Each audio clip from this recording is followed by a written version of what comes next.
Good morning, my friends. It's that time yet again with another Talents Overexplained video. This time we're going over Orphea, and I'm joined by the splendid MyNameIs. My name is. Say hello.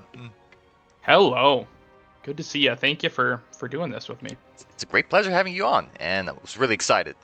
You got a lot of heroes I want to talk to you about, but you said you want to do Orphea, so we're going to do Orphea. Tell us about how you feel about Orphea. How do I feel about Orphea? I think she is the absolute most fun hero in the game. Without a doubt, like my favorite hero to play, and like the only character I've ever played in this game where it's like I played her the first game and it just like clicked like kind of like magic with her. Yeah, that natural magnetism you get from a specific hero. It's always really fun when you discover it. And it's like, oh wow, this is my main now. Heck yeah. What about Orphea makes her your favorite per se, and not some other hero? I think she has a really unique play style that is both like in your face at times, and then she also does like a good job of like backing out of difficult situations. She's got a lot of self-sustain to be able to like stay in fights for a long time and do like some 1v1s, which is always a fun thing to do. And she like adds a lot to a team fight. And I will be honest with you, I like the damage stat, and this gal can she can dish it. Oh yeah, you and me both on that front. Goodness. Yeah, she's just an absolute bulldozer, and basically you can kind of choose how you want to play with her. Yeah, for sure. Yeah, she's got a lot of different play styles for all the different heroes that she goes up against. Exciting. I'll definitely be interested in asking you about those a little bit later. But yeah, how long have you been playing her? Yeah, I think I picked her up day one and have been in love ever since. Hell yeah. Was this back when she was released? Because I don't think I was playing at that time, actually. Yeah, it has to be. I think I've been playing since beta, so we yeah. I found 2018 Season 4, 27 games, and that's the starting point. So I think that's probably when she was released. The year sounds right. Yeah, that does sound right to me, too. Lovely. Wow. Been there since day one. Hell yeah. But yeah, that there is Mr. Josh. I will attest that this man's absolutely terrifying. And if there's one hero I don't want to see this man on, it is Orphea. Even though there's a cabal of Orphea mains running about the server, you know, I think she's perfectly designed, both in like design-wise, character-wise, and ability-wise. I gotta say, for the first Nexus hero, they hit a banger, and her skins are great too. Yeah, I could not agree more. She has like the perfect kit. It just feels just flawless to play for sure. Yes, and then I feel I played other MOBAs, but like I feel like the synergy on her abilities just flow into one another perfectly. Just like you say, it's really seamless, and everything feels like it has its time to shine. Yeah, for sure. I really appreciate that they designed her in a way where she can kind of be like effective from long range, mid range, and short range, and you know she has like her niches in each of those, which is pretty cool. Exactly so. Speaking of that, I think the time has come that we talk about her abilities, so I'm going to quickly go over to Orphea here. Now, as Orphea, before we talk about the basic abilities, we gotta understand how the trait works, because this is the key to good Orphea gameplay, is understanding how Overflowing Chaos works. Whenever you hit any enemy hero with a basic ability, you will generate a Chaos. If you hit multiple enemy heroes with one ability, you generate multiple amounts of Chaos with that one ability. And this stacks up to 3 times. When you have Chaos ready to go, when you have the Chaos ready to go, your next attack is going to deal 50% bonus damage per stack that you have generated. And essentially, you can crit people for 2.5 times your regular attack. And there's another effect that gets added onto this. If you have any amount of Chaos, your projectile becomes instant. And there gives this kind of fluidity to her attacks. You use your abilities to generate Chaos, Then you expend the chaos to deal damage because your maximum limit is 3. You have to. You're gonna be generating so much chaos. You gotta let it out. So you have to weave in attacks with your abilities every single time. And if you manage to do that, your damage is gonna go up way high. If you're like me and you use all your abilities instantly, oh man, that's a lot of chaos you just wasted because you went over the 3 mark, and you can't do that. Mr. For sure. Namus, what do you think about that? Yeah. I think the only thing that you maybe left out is just that it also heals, and that's like a huge Oh yeah. part of her. What am I saying? Yeah. Of course, the healing is a big Hey, component to that. that's okay. But yeah, that is for sure. So that this trait is what gives her really all her sustain, is the ability to weave in those auto attacks and get a little bit of extra health. And then 2, as we later down the line explore some different talents, the trait plays a little bit different based on the talent choices that you make as well. Mm-hmm. Would you say, do you have any tips on managing your chaos? Do you just use every attack possible, or do you wait to hit a certain threshold? I appreciate doing as much attacks as you can, because like truthfully, if you're trying to maximize your damage, you should just be weaving in auto attacks regardless if they have chaos or not. Yeah. But in saying that, again, this is your survival tool. So if you're going into a team fight, often I try to get a couple of stacks on some like random tank before I go into a team fight. So I have that healing preloaded, or that damage preloaded. And yeah, there are times where you want to hold off and make sure that you're saving that overflowing chaos for the healing effect, for sure. Yeah. If you stack off a tank, because the duration of chaos is infinite, you actually don't have to expend it right away. Do you use it on a tank? Do you walk into a new fight, slam them with the attack, and then use your abilities? Or do you still use your abilities because they're kind of important to the rest of the kit? It depends if your tank is initiating. Sometimes it's the best to just run in, auto attack, get the 3 stacks of overflowing chaos off right away for the damage, and then you do the full burst combo. I see. Into them. I see. Mm-hmm. Fair enough. I will say, Orphea has excellent base stats. Like, her damage, decent. Her attack speed, quite good for a mage. And it's necessary because they have to multiply off the effect of chaos. So even if you don't have chaos, just like Mr. Namus is saying here, weave in as many attacks as you can, even if you don't have any chaos. Attacks in this game hurt, and given enough time, you can kill anything with it, even the bosses. Yeah, no, it certainly adds up quick, and it'll really, if you're a damage chaser like myself, you'll see the difference pretty quickly if you're weaving in auto attacks the whole time. Absolutely. Fair enough. There's not much more to say about Overflowing Chaos. It is essential to everything that we talk about, but we do need the other basic abilities before we activate it, so we might as well pivot into Shadow Waltz. This is a low mana cost, 35 mana, and it's a 5-second cooldown. After a half-second delay, you throw out this tentacle, goes in a straight line, deals moderate amounts of damage to everybody in the line, and if you hit an enemy hero, you reset the mana cost, and you set the cooldown down to 2 seconds so you can use it shortly thereafter. Plus, your first right-click, I think it's like a 2-second duration after you land the hit. You're allowed to do a very quick dash in a line. I think the range is like 5, maybe 4, probably 4. So you got an instant movement ability after you land the Q. This is Orphea's most important ability.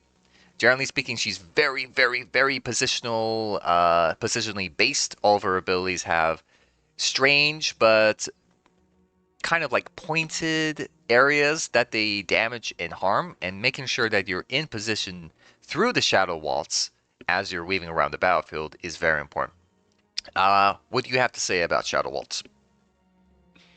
This is like the most fun ability maybe in the entire game, but it is like you said, this is Orphea, right? Really, she really is just the Shadow Waltz ability. You're like dashing around. This is your escape tool. This is your positioning tool. This is your again, you can make this be your main source of damage. This is like a really easy way to get those overflowing chaos stacks on tanks.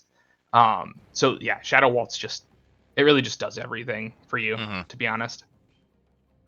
There is one big caveat. Ooh, do continue. No, go ahead. What were you gonna say? I was about to say that there is a very high risk that if you miss Shadow Waltz, you've completely neutered Orphea as a whole, as she has no other forms of mobility, and it's all concentrated onto Shadow Waltz. So if you miss that, you're in big trouble. Yes.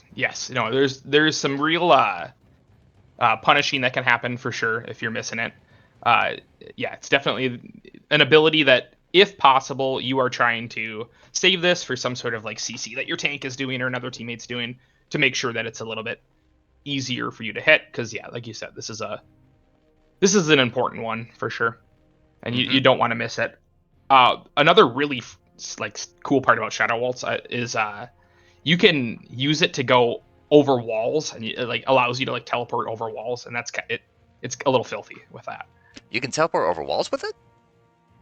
Yep, like for example, if a Leo catches you or a Tassadar catches you, you can like teleport through the wall. Ah, okay. So it lets you go through player-made walls. That's good to know. Mm-hmm. I didn't realize that. I was like, how are you going over walls? What madness are you putting into me? I would Look, not be gaslit I so can't easily. explain why it works. Yeah, well, that's how she be. Do you have any That's right.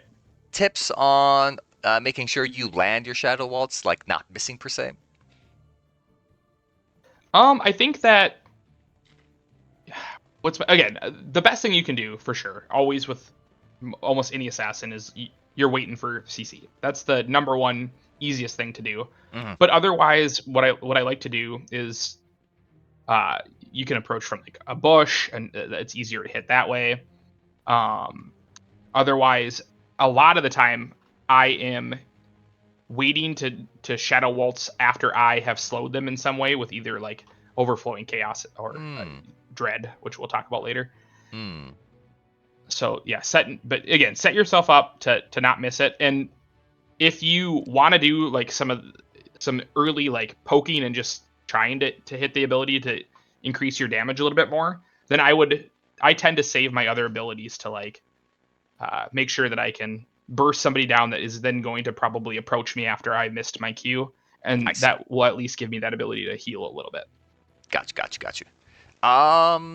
Good point on setting yourself up to make sure that you hit it. From my experience, yeah, I've used the level 1 trick with the slow, and then that's my primary way of using Shadow Waltz. I actually don't really use Dread too often until after I'm committing the combo. One thing I've kind of learned is people somewhat anticipate Orphea landing the Q. So in combat situations, do it a little bit wide. Say, rather than you going straight at a person, do it kind of like edging their hitbox in a certain direction that you feel like they're going to move. I feel like that works out for me more often than it not. Unless they're retreating, then in this case, when you quickly step forward, they might not anticipate that you'll have another Q ready to go.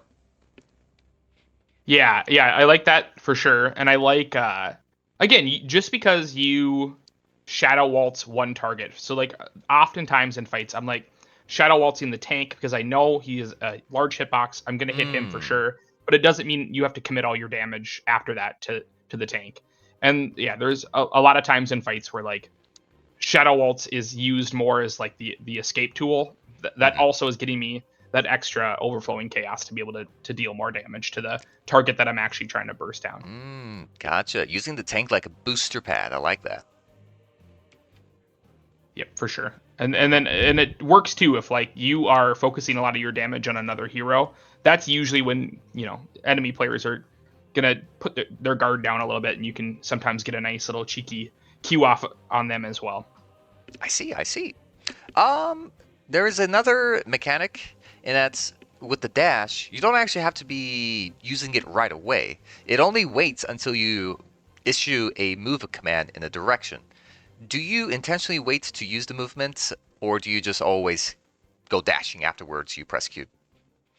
Oh no, yeah, you definitely, yeah. There's definitely times that you save it for sure. Could you name an For example? example, Mm-hmm. yeah. Sorry. So sometimes you're like waiting out the other player's positioning, and you're noticing, are they retreating or are they coming back towards you? And then that would inform you if they're heading towards me, I'm gonna dash back, and if they're retreating, I'm gonna dash at them. Hmm. I see. I fought against Yatagarasu, Great Orphea as well. He's very vicious because he knows what abilities your hero has, and he knows if you dodge a certain skill shots, the Orphea automatically wins the duel. So he'll land his Qs, and then he waits for you very patiently, knowing that, in theory, it's not possible to hit him. Because you have to aim at her, or if you don't aim at her, he just dashes into the opposite direction. Like, the dash is so quick, it's near instant, and that it gives you a massive speed advantage over your opponent. So long as you land the Q, of course, but it's very intimidating when it gets done to you. I'm not gonna lie, from the receiving end, and I want to be doing this to the enemies, Yes, yep, for sure. Mm-hmm. Yeah, just like your enemies are gonna be, trying to actively dodge your Q. You gotta sometimes use your Q to dodge them. That makes sense. Mm-hmm. Since Orphea is so dueling based, like she's like a fighting game character. One important strategy in those games is you kind of have to wait for your opponent to use their strong move or ability, and then when you dodge it, it's a complete blowout because they leave themselves so vulnerable. It's the same thing with Shadow Waltz. If you keep yourself still, but you land the Q so you know you've got the dash ready to go, and you like, let's say the Imperius ults you with his charge, and then you step back, and now he's even deeper in your team. That's the difference between you scoring a kill or not, because you are patient with the Q. And there is a lot of creativity here at play.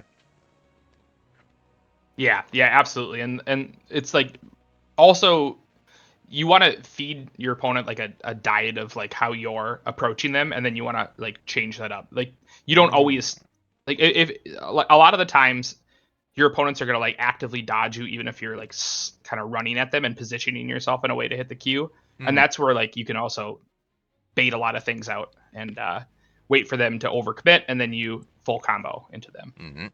Great tip. On someone as squishy as Orphea, especially important so that you swap up your movement style. Because if at some point you've shown yourself to be very flexible and adaptable and that you change your stance all the time, they're not going to know what to expect from you, so they'll intentionally reserve abilities. And if you're reserving their abilities, you're going to be winning the fight eventually because Orphea's damage throughput is insane. Yeah. She does not kid around in the damage department, that's for sure. Oh no.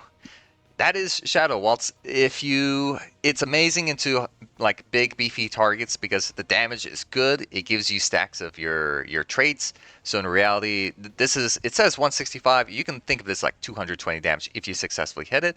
It gives you infinite mobility. You're not paying any mana to do it.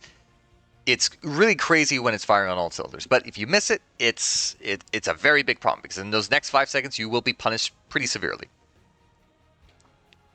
I guess the other part I didn't mention too is like there are like fights if you're hitting multiple people with the tip of your Q that you're actually like gaining mana back for using the ability. Oh, So you, really? I didn't know so you that. can yeah, so you can stay in fights for a really long time. Goodness. Great tip. I like it. Anything more to say about Shadow Waltz per se? No. Fair enough. Moving on to Chomp. Chomp is Orphea's big damage ability. It's a 10-second cooldown, 60 mana cost. Pretty good cooldown to damage ratio. After, what is that? 5/8 of a second, you deal 305 damage to everything in front of you. And it includes a 100-degree arc in front of you because of the way the jaw is shaped. It's one of the most uniquely shaped abilities in the game, and it does a lot of damage, and then generates you, typically speaking, multiple stacks of your overflowing chaos. So landing this is a big deal. It's her primary wave clear. It's how you kill everything in front of you. The big caveat, though, it is melee range, effectively. So if you want to land this, you use it either defensively against melee heroes that approach you, or you use Shadow Waltz to position yourself into range so that you can chomp them right after. MyNameIs, chomping time.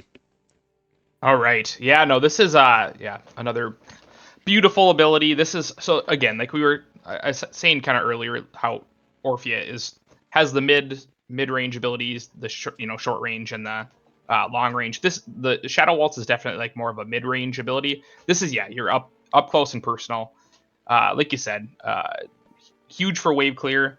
Oftentimes, if you throw just an E and then a chomp, that kills the entire wave, so you can you can do that pretty quick. And later on, when you start stacking some talents on chomp, it's big damage. It is really big damage.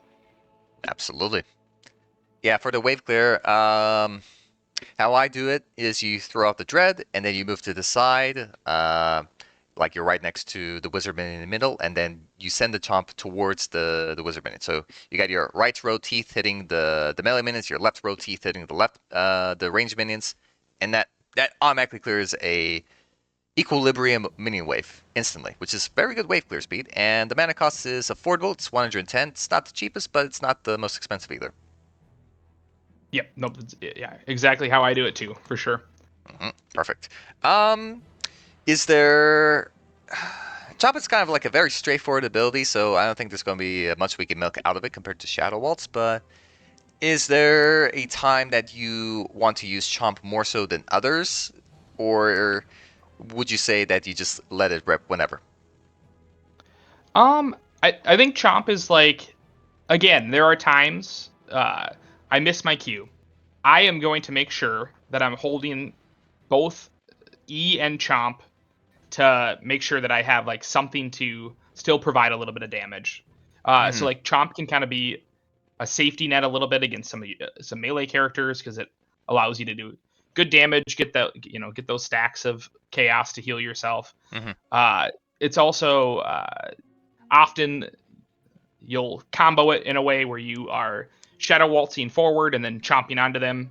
So that's the other way to use it. But yeah, I mean I'd say you let it rip when you're safe to do so, but it is that delay can get you killed for sure if you're really true, yeah.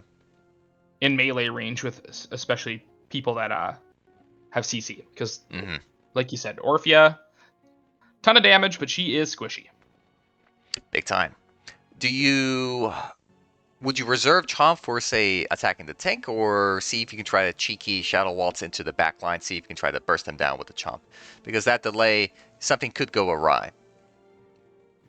Yeah, no, it certainly depends. I think, for example, if the backliners are highly mobile, they are going to be incredibly hard to actually get into range. Maybe they provide some sort of CC like a Lunara or something. You're not chomping that lady. Like unless your tank hits something, you're not getting chomp off. So it makes no sense to try and do anything with that. And you're actually like better off hurting some of those backliners by, like you said, chomping the tank. You get that extra stack of chaos, and then using chomp to actually just provide the chaos. Got you. Stack. Good tip. I like that. Now, that's chomping for you. Any more thoughts about it? No. Fair enough. There are some talents that augment Chomp a little bit, which changes the way it plays. We'll talk more on that later. Until now, relatively simple. If you have the opportunity to get the damage off, like if you know somebody's stunned and that they're not moving anywhere anytime soon, definitely chomp them, whatever it is. It does big damage, and it puts a lot of kill pressure on whoever gets chomped. Not even the tank likes this.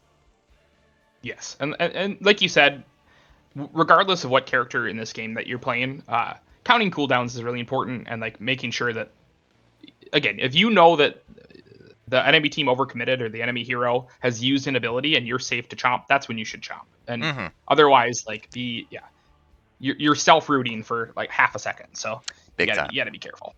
I agree with that statement. The success rate of me using Chomp is much higher when the fight develops a little bit rather than at the absolute front. Unless I get an ambush off in a bush, for example, that's best case scenario.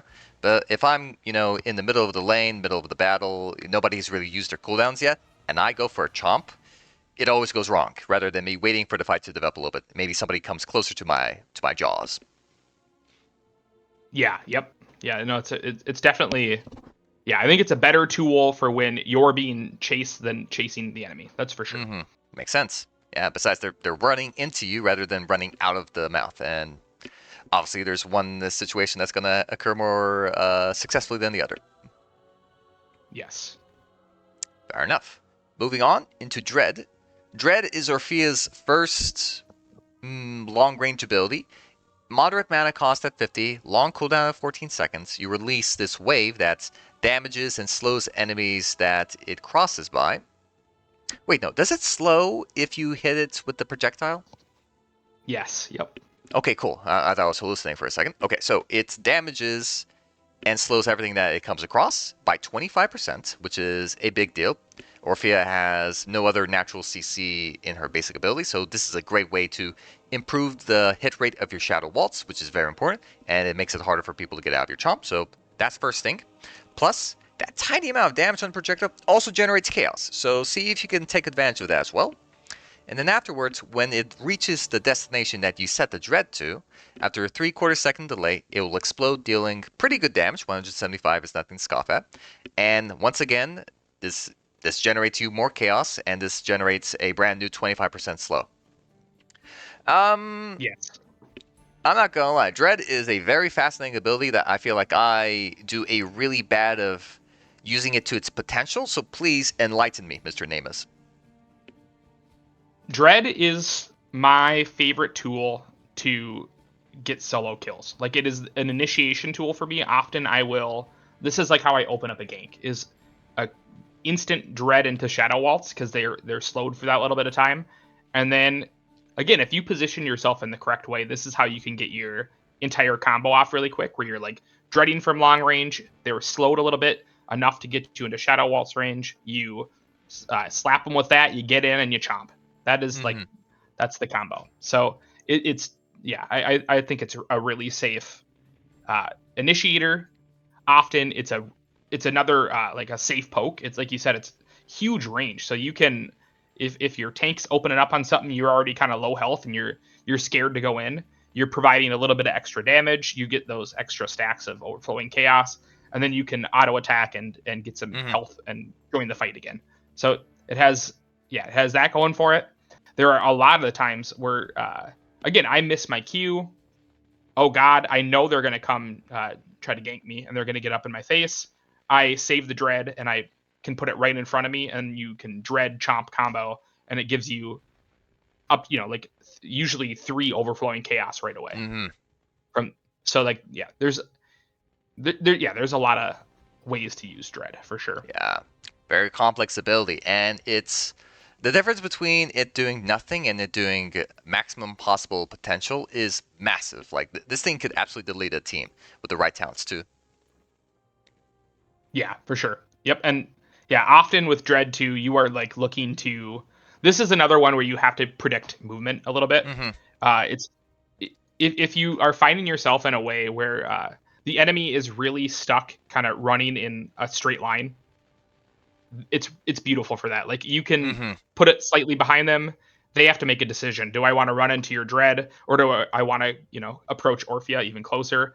And then that comes with getting Shadow Waltz and chomped. So you can put your enemy hero into some tough positions with this ability. Yeah, very good point. The line that does the slowing is also an important component, because if you hit them with a slow, it gets harder for them to get out of the puddle if it lands underneath them, and then they have to get out before it explodes. Yeah, for sure. Yeah, you definitely want to. Yeah, usually you're again trying to aim it behind them, so then they're getting hit by that line. They're slowed, and then they're usually taking extra eruption damage. Every now and again as well. If there is like somebody pretty stationary in the back, like I'm thinking like your Ana or something like that, it's not a bad idea either to try to aim the circle of dread right in the hero in the middle of the circle, and that's usually a surefire way to get both hits off on them. True. Very nice. I'm pretty sure how quickly it detonates is once it reaches the destination. So, in effect, The closer a target is, the faster you hit them with both parts compared to somebody that's far away, which can throw off your timings a little bit. Do you have a kind of like, I don't know, it's going to sound nerdy, but like an Excel spreadsheet of how far away you toss the dread compared to the target's position to you? Absolutely not. I have nothing like it. I just have played this character too many damn games, and I got a good feeling of where to place it. Fair enough. I'd say just a moderate distance behind them if they're far, or basically right behind them if they're close range, I assume. Yeah, yes, yeah, for sure. No, Cool. that's a good point. The further they are away, the more you have to adjust for the delay of the explosion. Absolutely. That's fair. Truth told, Orphea is not exactly the kind of hero that you'd be delving too deep into theory. It is pure mechanical skill at play. This is what the hero is all known about. Yeah, So You definitely want to hit your abilities with a scale. That's for sure. Absolutely. Last thing. One thing to note to the audience: when you use Dread and it goes into a target-rich environment, this thing's going to generate you so much chaos. Like, it's actually kind of insane. Be sure to offload it as soon as you can, right after you press the button, because it might generate you 10 chaos. And as it's traveling, as it's damaging people along the line, you might be able to land another hit in, so you actually can take advantage of it multiple times. It's kind of crazy, kind of nutty when it happens, and I'm never prepared for it. And I feel like that's something I could get better at. Yeah, that's a good point for sure. And again, if you can do it safely. There sometimes, sometimes Dread is such a long range ability that you have a hard time, getting into where Dread's at. It's tough to always approach your own Dread. So yeah, with caution. Of course. I think it's one of the longest range basic abilities in the game too. So that you got a hero that has one of the shortest with Chomp, and then you got the longest with Dread. So, like you say, long, mid, or short range. As Orphea. Yep. You get it all covered. Big time. Any last thoughts about Dread? Nothing without the talents, I don't think. Fair enough. Do you say there is a mistake Orpheas make with Dread that kind of like gets underneath your skin? Like, what is something you don't want people doing? That's a good question. I might extend this question to the Shadow Waltz as well, but I think it's just using it too quickly without any thought of using terrain or stuns or CC stuff like that. If you just throw it out blindly, panicking, it's not going to work out too well. Anyways. Yeah, Shadow Waltz is like the mistake I think most people make is like throwing out just a naked Shadow Waltz and like hoping that it hits. Especially if you're going to position aggressively and then miss your Shadow Waltz, you're dead, right? Like, so that's the big one with Shadow Waltz. And the ability, because it's a line, it gets wonky when it's right in front of you. So you got to be I find a lot of Orpheas have a really difficult time adjusting for characters that are right in front of him. And like, to be honest, there are times like the most common time I'm missing Shadow Waltz is like heroes are right in front of me and you don't provide the right angle to be hit by the line, and then you're dead. Big time. I feel like with Shadow Waltz, you gotta have a plan in mind before you press Q. It doesn't need to be anything big. It just needs to know, am I using the Shadow Waltz intelligently? Am I positioning myself right? Am I about to dash to somewhere right after? Am I waiting for the tiniest amounts of CC or focus from the enemy hero that is going after somebody else that they're standing still for that half second?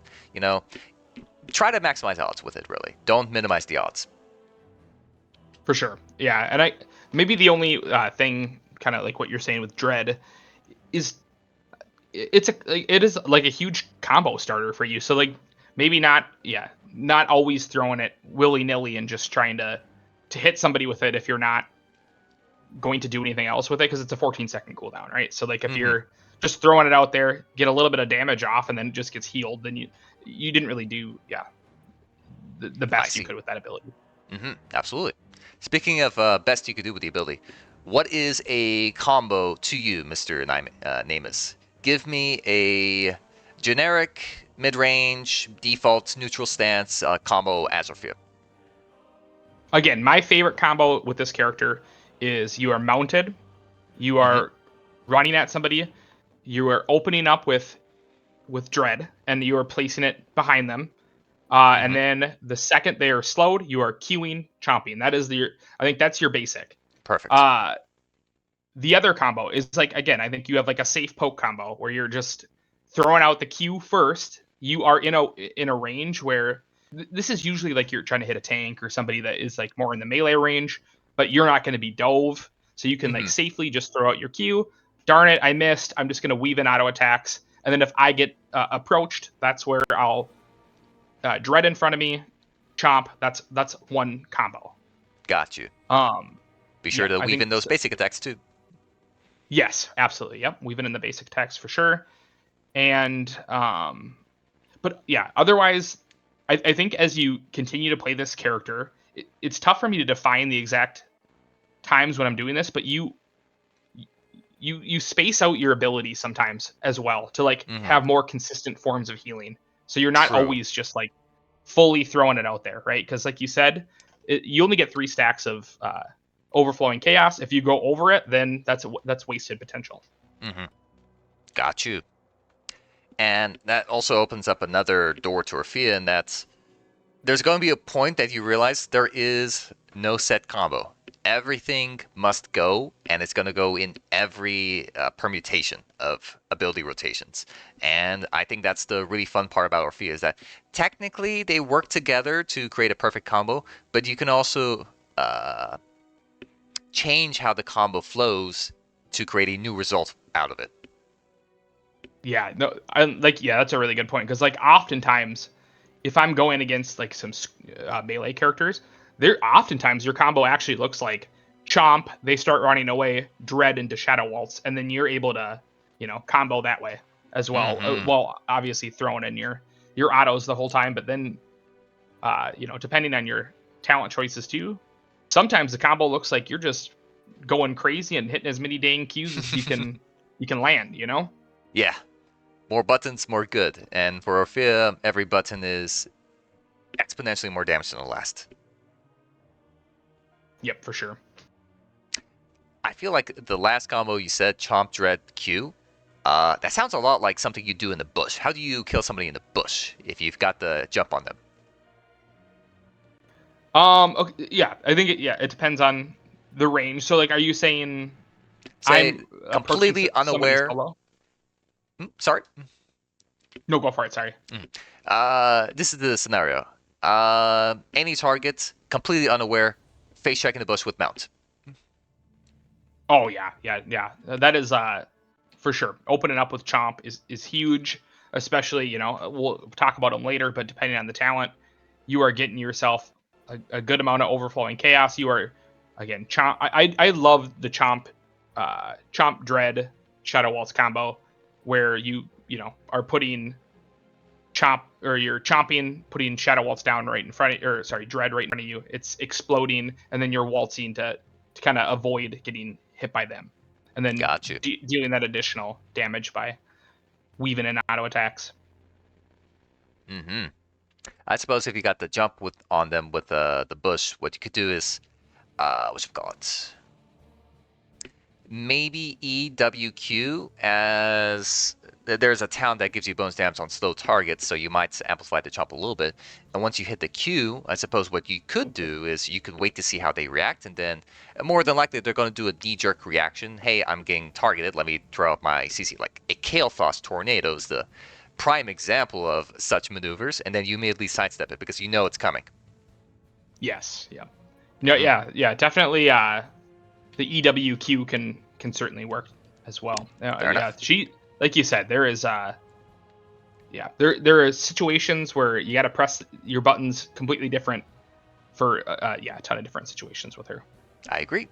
Fair enough. Any last comments on combos per se before we get into the heroics?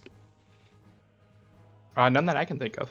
Actually, that's a stupid question because I'm about to ask the combo again when we get to Jaws. All right. Fair enough. Let's go into Eternal Feast. Eternal Feast.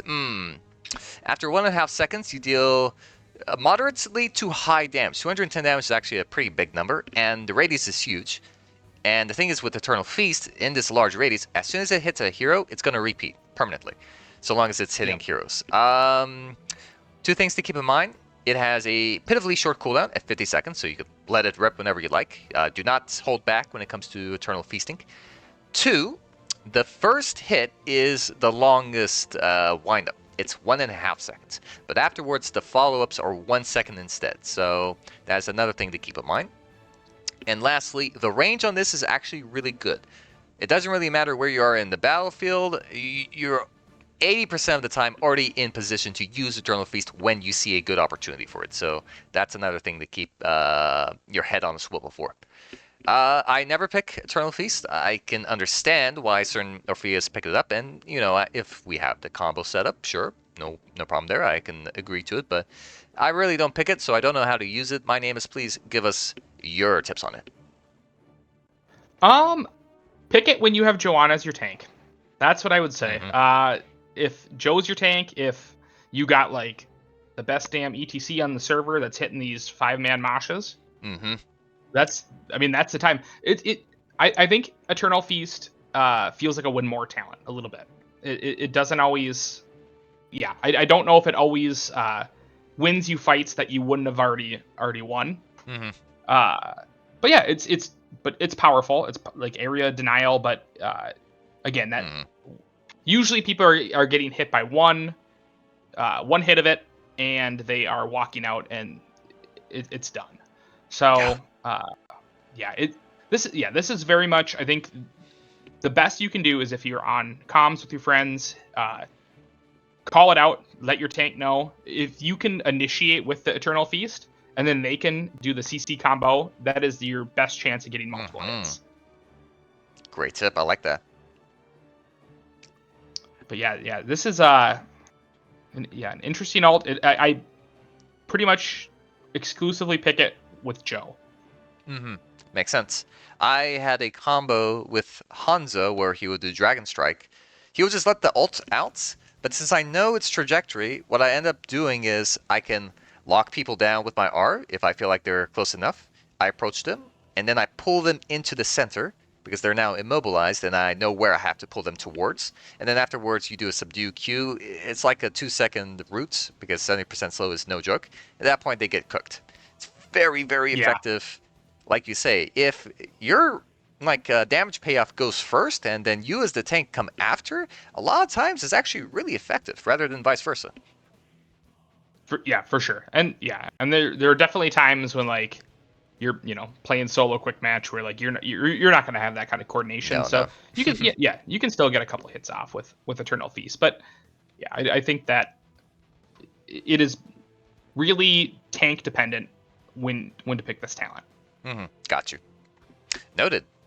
Would you pick it more often on maps with boss shenanigans, for example? Because this is definitely the biggest incentive for somebody to stand on a capture point is if it's a boss. They're probably not going to do it for a siege giant, but for a boss, yeah. Probably, yeah. I probably not. I don't think I would necessarily just to deny a point because ultimately they have to step off for 1 second. It's like it's not a lot of time. You can kind of maneuver out in a quick enough way that it doesn't always work too good. The potential on this, it has a very clear function, and it is beautiful when you see those clips online. But man, it feels bad that you really can't use it by itself. Yes. Yep. Maybe the other thing to think about is like maybe if you have like a heroes that like to self root. That's not always. Then it's kind of decent sometimes. Like your Nazebos that are ulting, or like maybe Sergeant a Hammer. Deathwing that's or a Hammer, especially. perfect example. Yeah. Then it's okay. Yeah, it's not bad then. Great tip. Keep that in the back of your mind if there's certain heroes that self root more often than not. Yeah, that's all I got for Eternal Feast. If you got no more, I guess we go to Crushing Jaws. Yeah, this is the good one here. Crushing Jaws. 70-second cooldown, still pretty decent. This is a fast enough cooldown that you can use it for basically every team fight. After a lengthy 1¼ second delay, you'll pull all enemies in a big rectangle that's perpendicular to your position when you cast it, dealing big damage, 250 damage, and you stun them for half a second. And more importantly, they all get clumped up in the same pixel, which means maximum damage for area of effect abilities, which Orphea has everything for. I'll let you take the floor on this one. Yeah, no, this is like a huge combo payoff. That added stun. It's really predictable. Like if you have the CC and people are like slowed or stunned already, it's a really nice follow-up tool. And then again, you know that the crushing jaws is pulling everybody towards the middle of the ability. So then I can just throw right away my dread on top of that. I can queue into multiple people usually. Mm-hmm. And then if I want to end it with a chomp, that is just a ton of damage in an area. How would you go about comboing with jaws? Say you've got you already know it's going to be a good jaw. How do you press your buttons? So yeah, I guess if it's a tank initiation and it's like a team fight situation, then I will wait for them to initiate with the CC, press jaws, E, Q, bite. If I am trying to kill a hero by myself, then I include crushing jaws into my dread combos a lot. So I see. Dread, crushing jaws, Q, chomp is the other one with the crushing jaws. Got you. Noted. The windup is massive, honestly. I miss this ability way too often for my liking. The Dread Slow should help out with it, so I'll try to include that in my future combos. How do you take advantage of the perpendicular targeting? Because it's not a vector targeting, it's not straight line. Instead, it's straight line perpendicular to you. How do you work with that? You just gotta like angle your hero in a way. Like if you are, if they're vertically facing you, there are a couple maps like that where there's those like narrow pathways. Then you would have to obviously like face to the side in order to cover most of the pathway.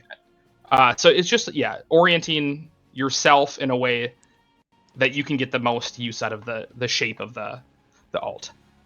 Got you. Would you say, well, how do I phrase this? When you have jaws, do you play a more front to back where you're with your team, or do you do a more flanking playstyle as Orphea? I think she's best served with playing with her team. Yeah, I think occasionally, flanking's okay. But again, like crushing jaws, like you said, it's a pretty significant wind up. So you if you're like throwing it out there on heroes that are like retreating or like pushing forward and then haven't been CC'd, you really gotta lead it a lot to hit anybody. And you gotta hope that again you're the enemy players are not gonna just turn around last minute and dodge. So yeah, that's one issue I do get with the crushing jaws. If they're running directly away from you, the height of it, so to say, relative to you, is very narrow compared to its width, and that is going to be their primary mode of exodus. And yeah, it's kind of hard to hit it, but man, yeah, you really, really, really need to work with your team on using crushing jaws effectively. Wait for what the tank does, or even better, if a teammate ends up baiting the enemy team into completely collapsing onto them, that is a great counter-engage ability. Like, you can absolutely devastate a unaware team to your presence. Yeah, for sure. And keep in mind too that like there are times when the enemy player is going to predictably try and close the gap onto you, and you can like crushing jaws on yourself to like peel for yourself and start combos that way as well with the E into crushing jaws. Oftentimes, for example, like a butcher will be charging me or something. You preload it up, get the E right under you, and then you're coming out with a good amount of stun, a good amount of damage, and sometimes you can sneak a Q, and that really could disrupt, for example, his ultimate. Noted. Man, sounds pretty spooky when you put it like that. Nice. Yeah, definitely. Big part of Orphea is just reading the enemy's position for sure. Big time.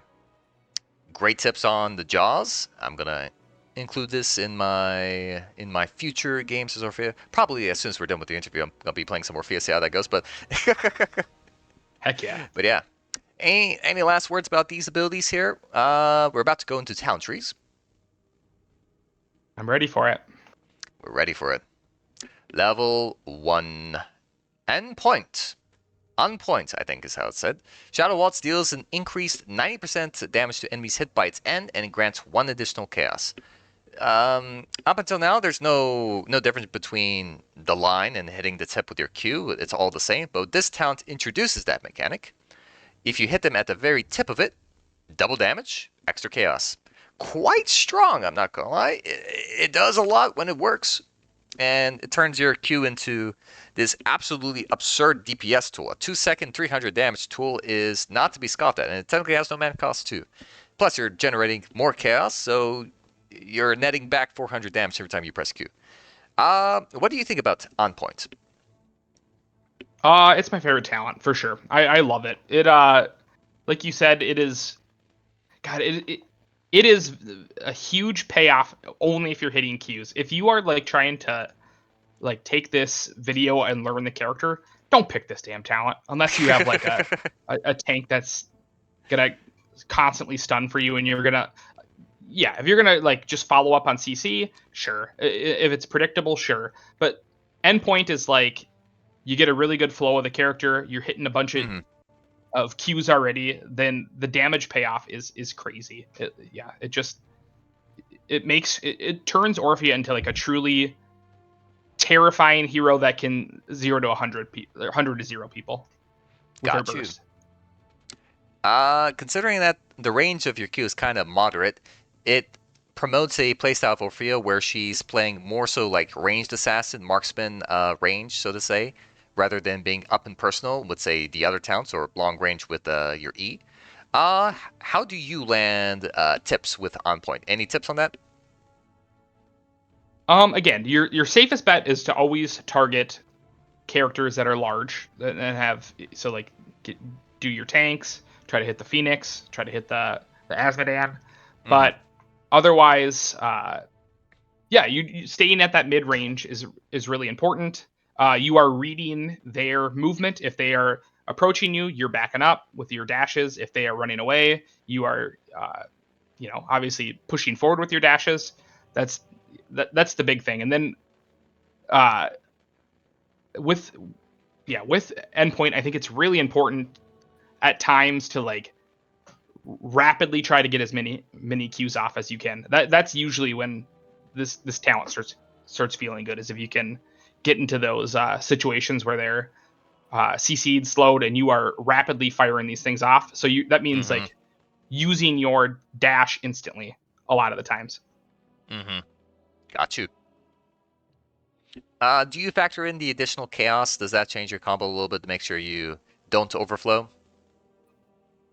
I think what it does is that like it fits in nice. Like the other thing with this talent is it fits in really nicely if you are already a person that is constantly weaving in auto attacks that is not like beholden to trying to get 3 stacks or anything like that.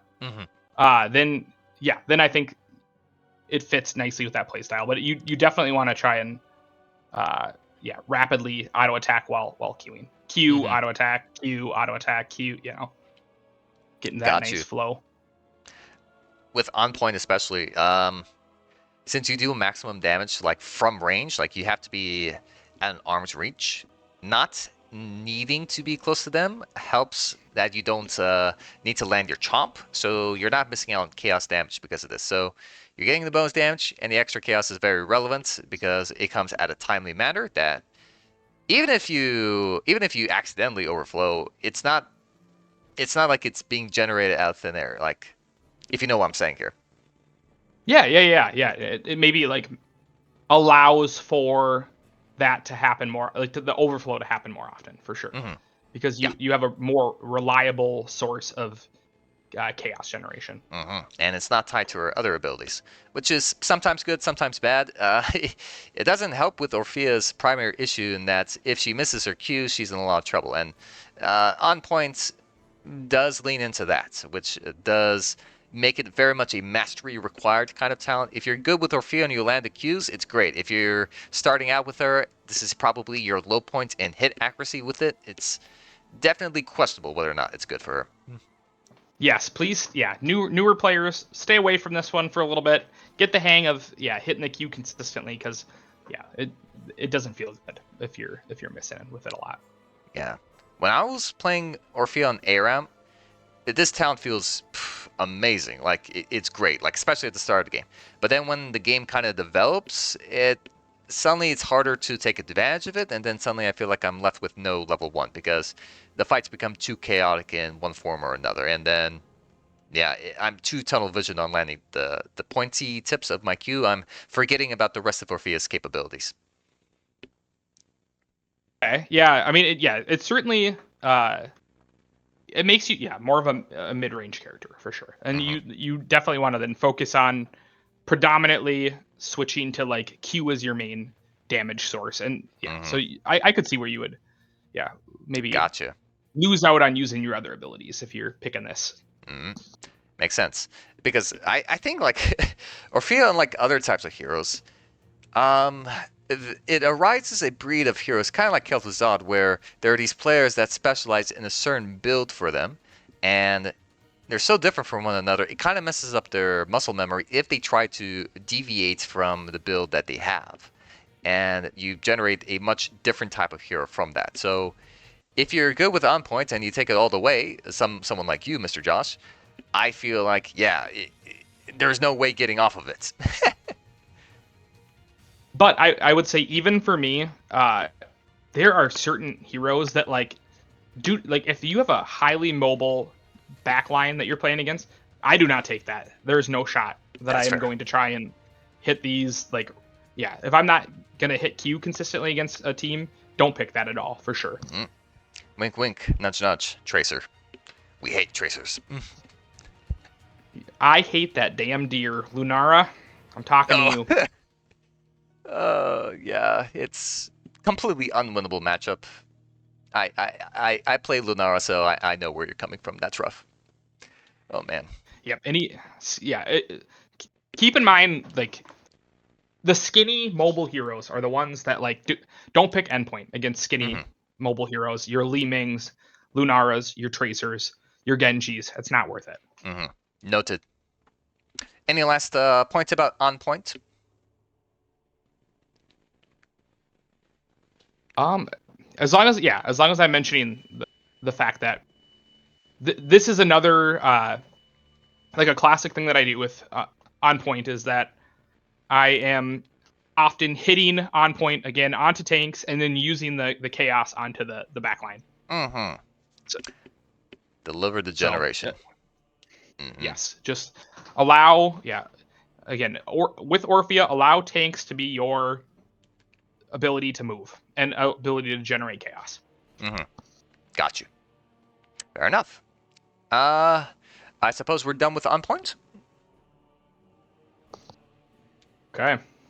Fair enough. Time for Dual Point. No, okay, that was terrible. Growing Nightmare. Increase Dread's damage by 50%. Simple. Straight to the point. Dread does decent damage, like, was it 175 plus the line? Yeah. So it increases the total damage, right? Including the line plus the eruption? Yes. Yep. Cool. So already this is a pretty substantial boost to your damage output. Like, it's a bonus 130 at level 1. No conditions required except for you just landing both parts of your E. So this already does a pretty decent upgrade to your damage potential, especially if your team has reliable forms of CC that you can capitalize on, especially from range. Like, sometimes Muradin jumps in, he he stuns somebody way ahead of your team, and you can't follow up. Growing Nightmare is very effective because the total damage you make from your E is pretty shocking. It goes up to like 390, and that's kind of spooky. And then there's the quest components. Maybe you hit it, maybe you don't. It's kind of like a mythical quest in a way, where if you hit 3 enemy heroes with a single cast of the eruption, not the projectile, it has to be the eruption, you end up increasing the damage again by 50% for the rest of the game, and you also increase the slow from 25 to 40% slow. A massive boon if you pull it off. Tell us more about Growing Nightmare. What do you think about it? I would rename this talent into I'm bored in ARAM. That is about the extent of when I would pick Growing Nightmare, to be honest with you. Yeah. You're just giving up too much. Yeah. I do agree. Your other two talents are too. You lose out on a lot of DPS, and hinging all of your eggs into a 14-second cooldown basket is kind of brutal. The damage is nice, but it's something, you know. Technically, if you hit the on points, the 90% will deal more damage than the bonus damage you get out of Dread. Plus, it's arguably more consistent because you have to hit both eruptions. I think the tip of your Q is a little bit easier to navigate. And the quest is, we can kind of forget about it. It's so hard. Yeah. Well, yeah. The quest is like either you got a really great tank or you got really lucky with hitting 3 with the eruption. But yeah, I would avoid picking it. It's if you're just trying to like mess around and have fun, it's like that's what it's there for. It's like more of a fun talent. But you are losing out on a lot of damage, and yeah, you're just not really gaining that much. Like you said, you're gaining damage on a 14-second cooldown. Like, oof, that does not feel great. Yeah. Fine if you're doing like a 100 to 0 burst, because the cooldowns don't matter at that point, but from that point on, like in a team fight scenario, you're really going to feel the difference between you having this and you not having on point, for example, or ancestral strength for the other option. Yep, for sure. But I will give a honorable mention that slow increase is diabolical. Going from a Jaina slow to a Ragnaros slow burn slow, massive difference. And it also makes it much easier to land the eruption. It guarantees the rest of your abilities if you get the slow off. But again, it comes with the challenging quest requirement of landing a eruption on 3 enemy heroes, which you have to be lucky, like you say, or maybe you land a really good crushing jaws. But even then, that's still a luxury kind of like situation. Yeah, yeah. I think it's more team reliant, tank reliant. If you're looking at the enemy team, they have a ton of melee characters. Sure, maybe you can hit 3, and then maybe you want to stay back a little bit more. This would definitely maybe aid you in more of a passive, like stay back and play conservative play style. Yeah, totally. Like you say, it's the boring ARAM talent, which is exactly what that situation kind of permits. Yeah, yeah. ARAM, go for it. Knock yourself out on this one. I think you get the quest most of the time. That's kind of fun. Yeah, and then you can actually play with a good talent for the remainder of the game. For sure. Got anything else for Growing Nightmare before we move on to Ancestral Strength? I'm so sorry to do it to you, but no, I got nothing else on Fair enough. Growing Nightmare. No, I take no pride in Growing Nightmare because that's not my talent. This is my talent, Ancestral Strength. Non-heroic abilities deal 15% I should say, more damage to stunned, rooted, silenced, or slowed enemies. Enemy heroes who are hit with your traits with any amount of chaos are slowed by 20% for 2.5 seconds. This, oh my. After, I tried on points for a time, and then I saw other Orpheas play Ancestral Strength, so I tried it out. I'm like, wow, okay, this is it. Straight up, 50% more damage onto your basic abilities. Why not? That's a big number. Like 4 levels worth of bonus damage. And the crowd control requirements encompass almost all CC in the game, so you're effectively using that all the time. And lastly, the fact that you give yourself a reliable, no skill shots oriented slow maybe you miss your dread. It happens all the time. Don't worry about it. But with Ancestral Strength, you're always going to have Chaos ready, and you're always going to have your Chaos ready to hit an enemy that you're planning to kill. So therefore, the slow leads into the rest of your abilities flawlessly. The 20% makes a big difference in improving your accuracy. And the amount, the duration is good. It's a Jaina slow. Like, you give yourself a Jaina. It's pretty cool. What do you think about it? Yeah, I think that this is like the ability on this tier. I do not pick it as much as I should. It is the best talent on the tier by far. I think it is the best talent. If you wanted to play Orphea and never pick another talent other than Ancestral Strength, you're probably doing the smart thing. Yeah, it's really good. Like you said, it allows you to open up combos with auto attacks rather than needing to always rely on your E to slow them. So that's like really big.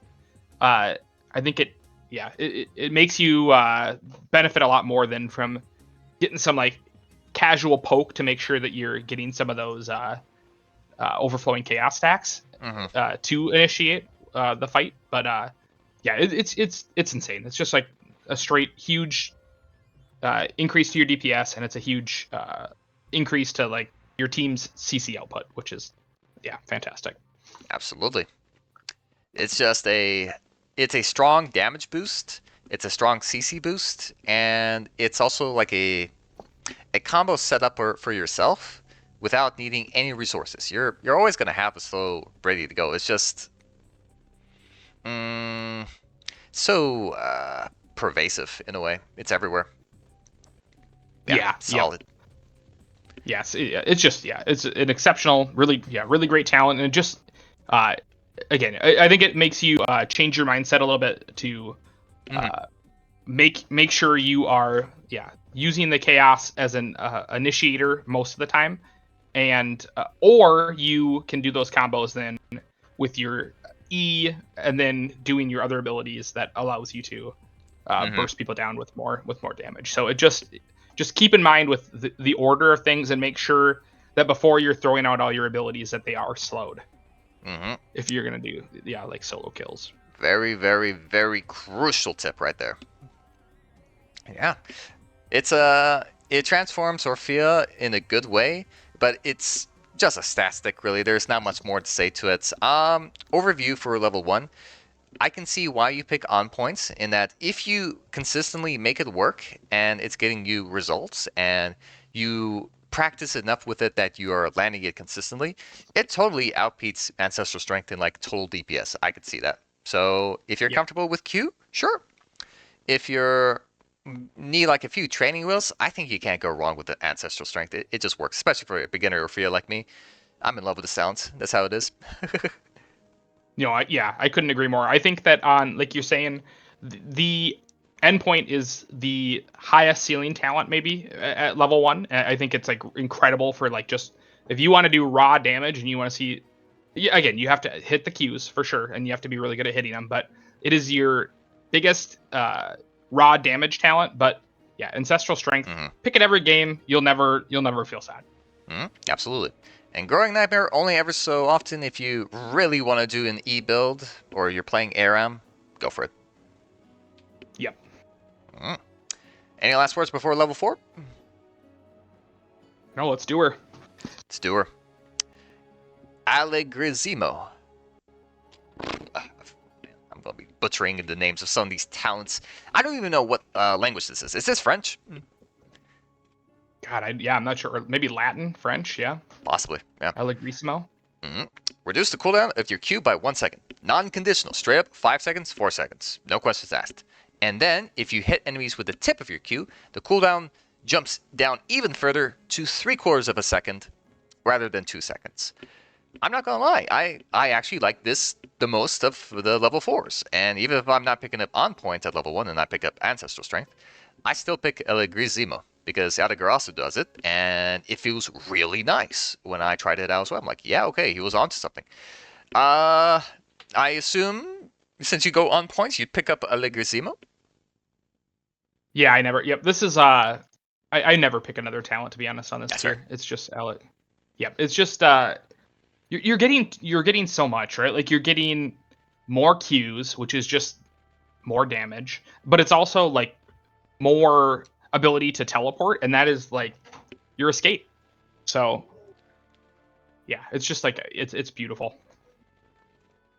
Big time. And the combo potential of Ancestor Strength and Allegrissimo on the fleeing target is actually diabolical, because you're slowing them, and then this increases the odds of you landing the tip because they are slow. That they're not going to narrowly escape it just by the skin of their teeth. If you land it and you dash after them, the uptime is infinite. They are infinitely slowed, and chasing after them is absolutely trivial with Allegrissimo. It is very strong in that point. And like you say, if you land the tips, it is very effective in getting you away from a situation, especially against like large hitbox targets that can't help but be hit by the tip. Yeah, and that like 0.75 second cooldown from hitting the tip, it just really allows you to like quickly move anywhere in the battlefield if you're hitting people, and you can like chase like crazy, and you if you're getting attacked, you can often keep backpedaling, teleporting backwards, and like like single people have a really hard time catching you too. So I think it's just great talent. Yeah. Insane. And even if you don't land your Qs, the fact that it reduces the cooldown of Shadow Waltz by 1 second is a big deal. Chopping your primary mobility tool by 20%, it's pretty good. Yeah, exactly. Yep. Yeah, I think it's nice when talents can provide you some baseline of comfort even when things don't quite go the right way. So yeah, I think totally agree. This one does that for sure. Exactly. Oof. Pretty decent talents. Works great with On Point. Works great with the Ancestor Strength. Can't really go wrong with it. Anything special that we should know about it? Yeah. I think this to me always feels like my power spike when I'm playing Orphea. Is I feel the strongest at level 4. I think you are the most disproportionately strong compared to your enemies at level 4, because especially when I'm taking endpoint at 1 and then Allegrissimo, I'm like, holy moly, the damage output from the early game, it's so much. People aren't ready for that. Yeah, I hadn't really thought about it, but I was reflecting on it as we were reading. I'm like, wow, this is like an insane amount of kill pressure, like put onto a level 4 talent. And then since you pointed it out, it makes so much sense. At level 4, people don't have the talents or the tools ready to go. You are max gas, ready to brawl with people, wherever, for whatever reason. Like, if Orphea gets into a fight, she's going to win it. Like, the damage numbers are insane. Yes. Yep. Yeah. This is so definitely utilize that that advantage that you have until people get more online at level 7. Yeah, and that's also an important timing attack, so to say, because most objectives start around anywhere between level 5 and level 7. And you can technically force like the first half of an objective, you and a mate and somebody else whilst you're still soaking XP, and you're probably going to win the fight still. Or you do a 5-man bum rush, you're going to win the objective because Orphea is disproportionately strong. Like you say, it's one of those heroes that get really good at level 4. Yes, yep, absolutely. Fair enough. If there's no more to be said about it, we'll talk about Backbiter now. Let's do it. Yeah, I guess. If Chomp hits a hero, Orphea immediately dashes backwards. And they changed it kind of recently, actually, maybe a year ago, which is recent in HotS terms. This gets you out of a root. So if you're rooted, you still dash, which is pretty cool. And then passively, you gain 50% bonus maximum health. That's pretty noticeable. It does mean a lot having that health. It's a very odd kind of thing. Like, it dramatically changes the way Orphea's abilities are play out. Like, this is the truest definition of a talent from Heroes of the Storm, and not another game, in that it dramatically changes the functionality of a tool. How do you use it? Because I feel like it nerfs me hard. If I would say if I'm like more interested in, I'd say like losing 50% of my damage output, then I will pick Backbiter. It is like the Uh, one talent that Orphea has that if I misclick it, I know I'm in for some trouble. yeah. Like you said, it is, this hero is very rhythmic, right? You are building like these habits with this hero. You are like often just working on like that, the mechanical skill, the reflexes of other characters, and the fact Hmm. that you are automatically jumping backwards when you're backbiting is just something that yeah, you got to be ready for it, and it changes combos a lot. Hmm. Oftentimes, chomp is a tool that I am using when I'm pushing forward into a fight. Right, like I have queued forward. I am going to chomp them, and then continue with that dash, pushing Yeah. forward again because they're running away from me. It messes that up a lot. Uh, and Basically invalidates it completely, honestly. yes, you could pop that maximum health total like 50%. I don't think I could pick the talent. I've used, yeah, her combos in different ways too often that it makes it like really hard for me to use Hmm. backbiter. I would agree. You're in this situation where, as Orphea, you need to be flexible with how you use your abilities for maximum effects. There is no like one set way to do it. If you're already doing it one set way, once you hit level 4, you have a secondary like one set way, but this time with backbiter finishing off a combo. Then it's fine, but like you gotta be 500 IQ to understand the implications of backbiter and how you need to play around it. If you're disciple like the Orphea of Europe, yeah, he always picks backbiter and he makes it work. And I'm like, God damn, I just don't Dang, understand. I It's can't believe crazy. anyone picks a talent. I've yeah, I have not seen backbiter picked, but if you can make that work and it's like part of the rhythm that you have with the character, get after it. You're better than I. Hmm. There you have it. Would there be a legitimate case for a backbiter? Because on the surface, being able to dash backwards is very useful defensively speaking. Is this something you consider? But like I could just, yeah, I feel like no, I would just rather dash backwards on my own volition with Q rather than Mm, rather than backbiter. Again, it is if you have a rhythm with the character and you try to pick backbiter for the first time, it's really hard to make work. So I would mm-hmm, never be able to pick this talent in any way and make it work. But mm-hmm. yeah, sounds like if other people are doing it, uh, yeah, build the rhythm with backbiter first if you're going to pick the talent, and then maybe it's Dees. Perhaps. Once again, I'm finding examples that the Orphea players pick certain talents and they build a whole playstyle around it. And Disciple most certainly has everything that he needs to know with Backbiter in the back of his mind. So that's why he continues to make it work. Yeah, Goodness that me. makes sense. Yeah. There are ways, I've theorized it. I'm not sure if I could pull it off because I'm not that good with Orphea, but technically, you could land your Q, and then you immediately chomp afterwards, and then you get this really cool way of doing a double quick dash, which is definitely enough to get you out of a situation, but it also gives you an insane amount of possibilities in terms of mobility.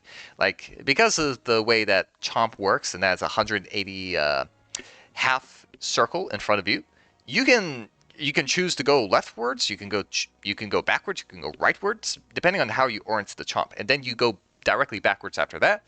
If you sling the cue beforehand, you'll have it ready to go. You're not going to be so worried about. Um, yeah, I guess. If you land the cue and then you land the chomp, you can immediately go back to where you were, but you're still fighting against the currents. You just need to have it defensively, defense oriented against maybe a tracer where you're not going to be landing the Q. This is some mobility because the chomp is very likely to land. But even then, like, we could be as cool as we want. You need to play with Backbiter a long time to understand it. Truly. Yes, yeah, I think so. I mean, the I didn't really realize about the root thing. That's like a cool implication for it. Maybe if you're seeing that the enemy team has a lot of roots and you're trying to get out of them, Hmm. yeah, that could be the reason to pick it. Yeah. I only saw it like once upon a time in the bug fix, like some patch, like maybe a year ago, when Before it was before the mythics were introduced, so that is the time frame. I really don't know which one it could be, but I remember it, and I've seen it happen in a game at least once before. Yep. Yeah. Just again, I think that just keep in mind that if you're picking Backbiter, it will always be at the opportunity cost. If you are consistently hitting Qs, you have the same dash on a 0.75 cooldown that you can choose to use it forward or backwards. So I think that is the big caveat there is of what you're giving up. I think the thing is with Orphea, it is a big opportunity cost. She has the options of going on the offense and being on the defense. She's a skirmisher. She has the speed. She's a duelist. She's more close range oriented than not, which means you need to have the capabilities of chasing after a hero. Backbiter neuters that strategy into the ground and makes her more defense-oriented, which sacrifices a lot of her potential. Maybe I could clown on you for picking E build and just play Chromie or something like that, but it's viable. That style of Orphea with the combination of abilities that you have is something unique and distinct from Chromie, so you can't exactly replicate it. But if you pick Backbiter, you sacrifice Orphea's offense potential, and Orphea just does better on the offense than on the defense. I'm going to be playing with you. If you sacrifice that, it's kind of hard to make it work, but that's my 2 cents. Yeah, no, I fully agree. Yeah. So if you are intrigued by the possibilities of Backbiter, go for it. I mean, who are we to stop you? And then get good at it, and then prove us wrong, please, because I want tips for Backbiter. And Me too. Report back, please, in the comments or of this video. Report back. Absolutely. Moving on to chaotic assaults. Basic attacks against enemy heroes while having 3 stacks of chaos deal an additional 75% bonus damage. So it's a bonus 50% crit on the crit you're making, 150% total to 225%. Plus, you're healing for the damage you deal with it. So this is also, in effect, a extra heal disguised in the talents. It might not be obvious, but it's something that happens. Yes. Feels great when it works, but a lot of times you're weaving in too many attacks to hit the 3 mark. And the 3 mark is also kind of like a dicey situation because you might accidentally overflow and then you're losing out damage.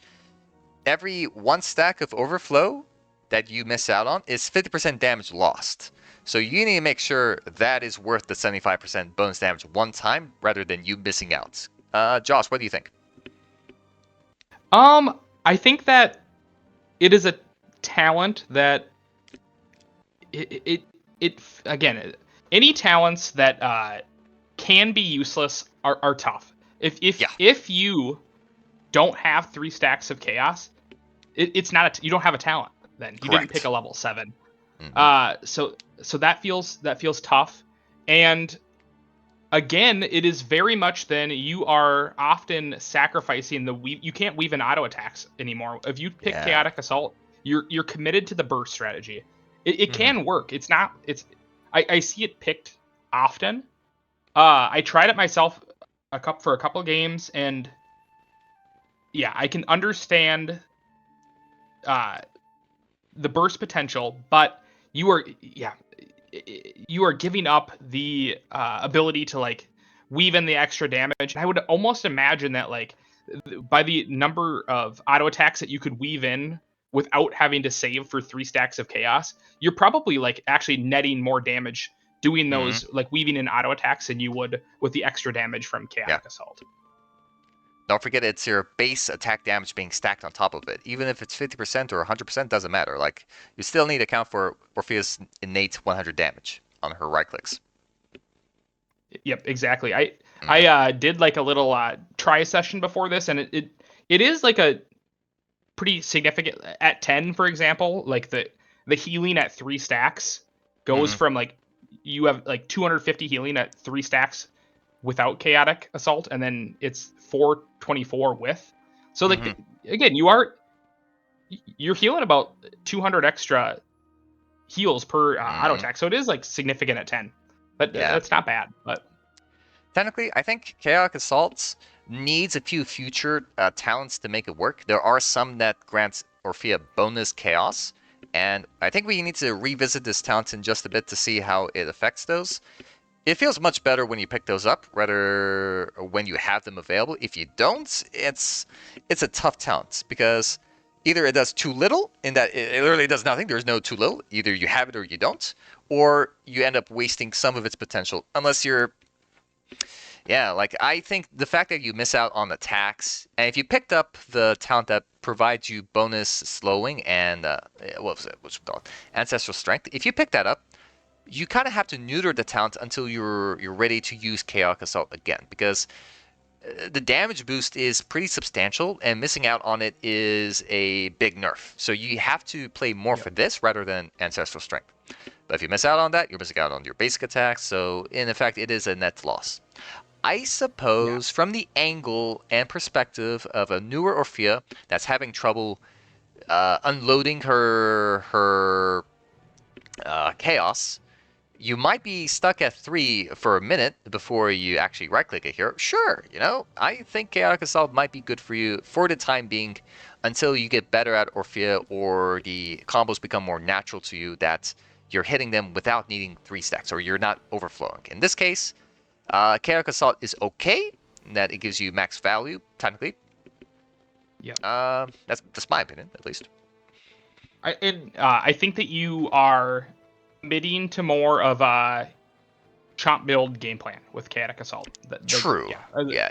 The ones related to Chaos Generation are related to chomp, and that is something you have to commit to because it's a close range strategy. Yeah, because like otherwise you are, you can pick endpoint at 1, which gets you that additional chaos. But like if you're picking endpoint, you want Allegrisimo for sure. Correct. There's no reason to pick up Chaotic Assaults. You go Allegrisimo if you go on point. Yep. Yeah. Chaotic Assault could be good, but there's a lot of potential for it to not do anything. And this is kind of why level 4 is a little bit awkward for Orphea. Allegrisimo always gives you value, technically, but it's not too much through the form of the cooldown reduction. But if it does hit, it's great. Backbiter might nerf you. Who knows? It might completely ruin your combo, but it might save you. Who knows? And Chaotic Assault, maybe you hit the 3 stacks and do it perfectly. If you manage to do perfect combo rotations, like you know exactly how much is going in and how much you're putting out, it could really pop off the charts. But you gotta be really good. Or you're also really bad in that you are overflowing the chaos, and in effect, in essence, you're losing damage. But this is a way to like make it up. For sure. Yeah, it's for sure. Very 13 very you pop messy. off. Oh, 13 you pop off for sure. Yep, 13 is the pop off for Chaotic Assault. If you're gonna pick it, that's when you're gonna start seeing the damage difference for sure. Totally agree. Yeah, that's how she is. Yeah. Opinions on these 4s, Mr. NameIs? This is another, for me, it's like with level 1, we talked about Ancestral Strength. You could pick it every game. This one, Allegrisimo, I think you could pick it every game, and you'll never be sad that you have it. I agree. The super like divey comp where mobility is the name of the game, I think maybe Backbiter might serve you a little bit better, but it's not neutral mobility, it is strictly defensive mobility. You're getting dove upon by Tyrael, whatever it takes to get out, Backbiter is going to give you the survivability necessary, more so than Allegrisimo. I think it does, well, I'm not a Q build enjoyer, so I will not step on your toes here. I don't think Allegrisimo's that good in a retreating manner. I think it's much more effective in a pursuing manner, but it still happens here and there, I guess. Not like I picked Backbiter, but that's how I feel from it. Here's what I would say is yes, maybe Backbiter is a little bit more like a easier to pull off escape, but there are often times when like Allegrisimo, it gives me a additional dashes that I wouldn't get with other talents, because usually their range DPS is still, when you're being pursued, are still at a range that you can hit this. And if again, if you're like giving the enemy team a steady diet of like hitting one hero, switching to a different hero that's just pursuing you and isn't really looking out for your abilities is a nice way to escape. So yeah, I would always prefer it because it's my comfort pick. But yeah, I could see like you said, maybe that 15% max health really does come in handy too if you're getting Valyra'd or Genji'd or some sort of dive hero. Big time. Actually, I subscribe to that thought you had there. Say you're being chased by two heroes, and you got a Ligrissimo, you got a tank up front, you got a ranged assassin trying to right-click you behind. I suppose it's being procced by the ranged assassin that's trying to follow up, and that's how you get the cooldown reduction. Yes. Yep. Exactly. I see. Okay. That's one thing to note. I do think Ligrissimo is still the best pick of the talented here. Backbiter's still a meme. I'm just trying very hard to be devil's advocate here, but honestly I can't make it work, so well, what am I even yapping about? And Chaotic Assault, it's more of a future-based talent. If you're going close range, Chomp build or Invasive Miasma, which is also close range. If you're going to be up in the enemy's face, massive target-rich environments where you legitimately are using too much chaos, yeah, Chaotic Assault is decent. You have to be assaulting the enemy team. Yeah, no, I think that's very well said recap for sure. Fair enough. Moving on to level 7 then. Very good. Insatiable. Hitting a hero with Chomp sets its cooldown to 2 seconds. Oh! I love this. I love Insatiable. Chomp is great ability and all, but man, the potential of having Chomp on 2-second cooldown, like I routinely feel the effects of it, and I'm scared of its potential. Well, Orphea's maximum potential is truly terrifying, in the team fights. At every point in the game, she can quite literally 1v5 if given the opportunity, but Insatiable, you don't even need to do anything crazy with it. Like, you just need to hit a Chomp, and then you'll have it ready to go if you want to use it defensively, or you use another Q to get into range again and use it. Ooh, a lot of damage here. What do you think about it? Oh, it's just like you said, it's just a beautiful talent. It's another, you just get even stronger, honestly, on Orphea, and it like allows you to be even more scary in that close range combat because, again, like going from 10 to 2 seconds, it's like at level 10, it's like another, like, you're just picking this talent, it's like another like 400 damage increase because it's, you're taking like 80% more damage from your W. Like, ooh. Yeah, it's crazy. It is incredibly strong, and then it pairs incredibly well with the talents that are coming up in the future. And if you're committed to this, like, more Chomp style, which I think, for newer players it might be easier to hit this. You're obviously putting yourself in a little bit more of a perilous situation if you're getting close and trying to consistently hit Chomps, because that's when Orphea gets into trouble a little bit when you're up close and then getting CC'd. But boy, the damage output is incredible. The healing output with this and future talents is incredible. Totally. Yeah. Just straight damage booster and healing booster. I got not much more to say, but that's why it's good. And really, it's kind of hard to go wrong with it. Especially for me, where, like you say, it's great for newer Orphea players. I really like Insatiable because Chomp is much easier for me to work with without me needing to do Orphea practice per se. So yeah, it works with my playstyle at least. Yep. Yeah. No, this works really well with my playstyle too, and just this is keep in mind just with chomping in general is all Orphea is reading the enemy team where they're walking. So many times because of the delay that comes out with Chomp, people are going to try to walk towards you. So like oftentimes I am like aiming Chomp behind me too. I kind of forgot to mention that with the actual talent, but just you gotta predict a little bit just because of that 0.625 delay. True. Well said. Then that's you're reading the enemy team and you're adapting to what they plan to do. Orphea's got the tools ready and available to counter it as you see. Yep. Very good.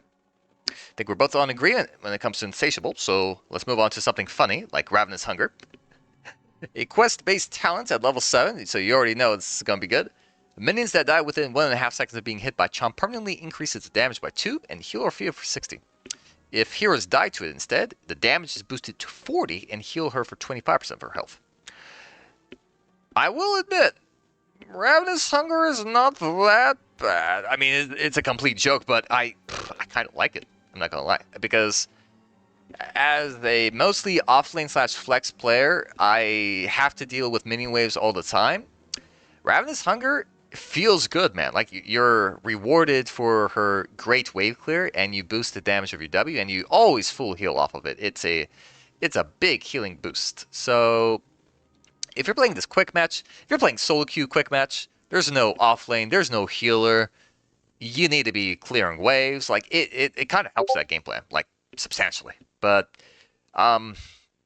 I think this would be a lot better if it were a earlier tier quest rather than at level 7. Level 7 is too late in the game for me to be considering something like this. It's yeah, because of that, it's a strict damage boost on a would-be long cooldown. Since you're not picking up Insatiable to combo with it, you're struggling a lot with it. But it's what I think of it. What do you think of it? Yeah, I think it's pretty terrible, pretty bad. Again, did a little math, okay? At level 10. So let's just say you are stuck double soaking, okay? Mm-hmm. In order to make up the 80% extra damage that you get from chomping that you would get from Insatiable, just the damage portion alone from Ravenous Hunger, you would have to clear 29.5 waves, perfectly clear them all 7 minions to make up that damage difference at 10, okay? Yeah. So that's like if you're not hitting heroes. The heal that you get from Chomp, like from this Ravenous Hunger Chomp, is 420 for like clearing the wave, which is like it's okay, but you also get 420 healing from using like a Chaotic Assault 3 stacks of Chaos attack. Mm-hmm. So it's like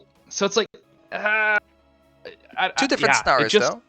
One is out of combat healing, one is in combat healing. Yeah, for sure. No, and that maybe that's the difference for sure. Is like it would give you that extra sustain in lane. Mm. But yeah, it is a lot of work to get to the damage numbers that you just get from just clicking Insatiable right away.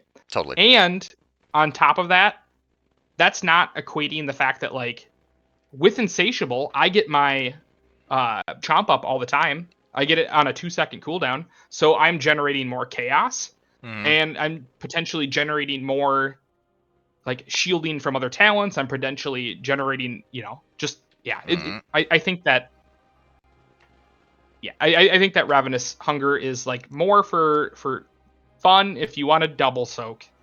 Yep, if you're stuck on the double soaking duty, Ravenous Hunger is a fun talent because it's technically the only thing that does anything at this point of the game, but you're not clearing 29 waves by the 10-minute mark. I'm sorry, the level 10 mark, because each wave is 20% XP necessary for the next level, approximately. At level 20, this becomes, I think, 1/8 instead, so it's disproportionately less, but still, you pick this up at level 7. If this was a level 1 talent, you'd have time to stack it up, and then maybe they nerf the numbers on Insatiable so that it combos with it, and then you have a mega synergy there, but you have to pick one or the other.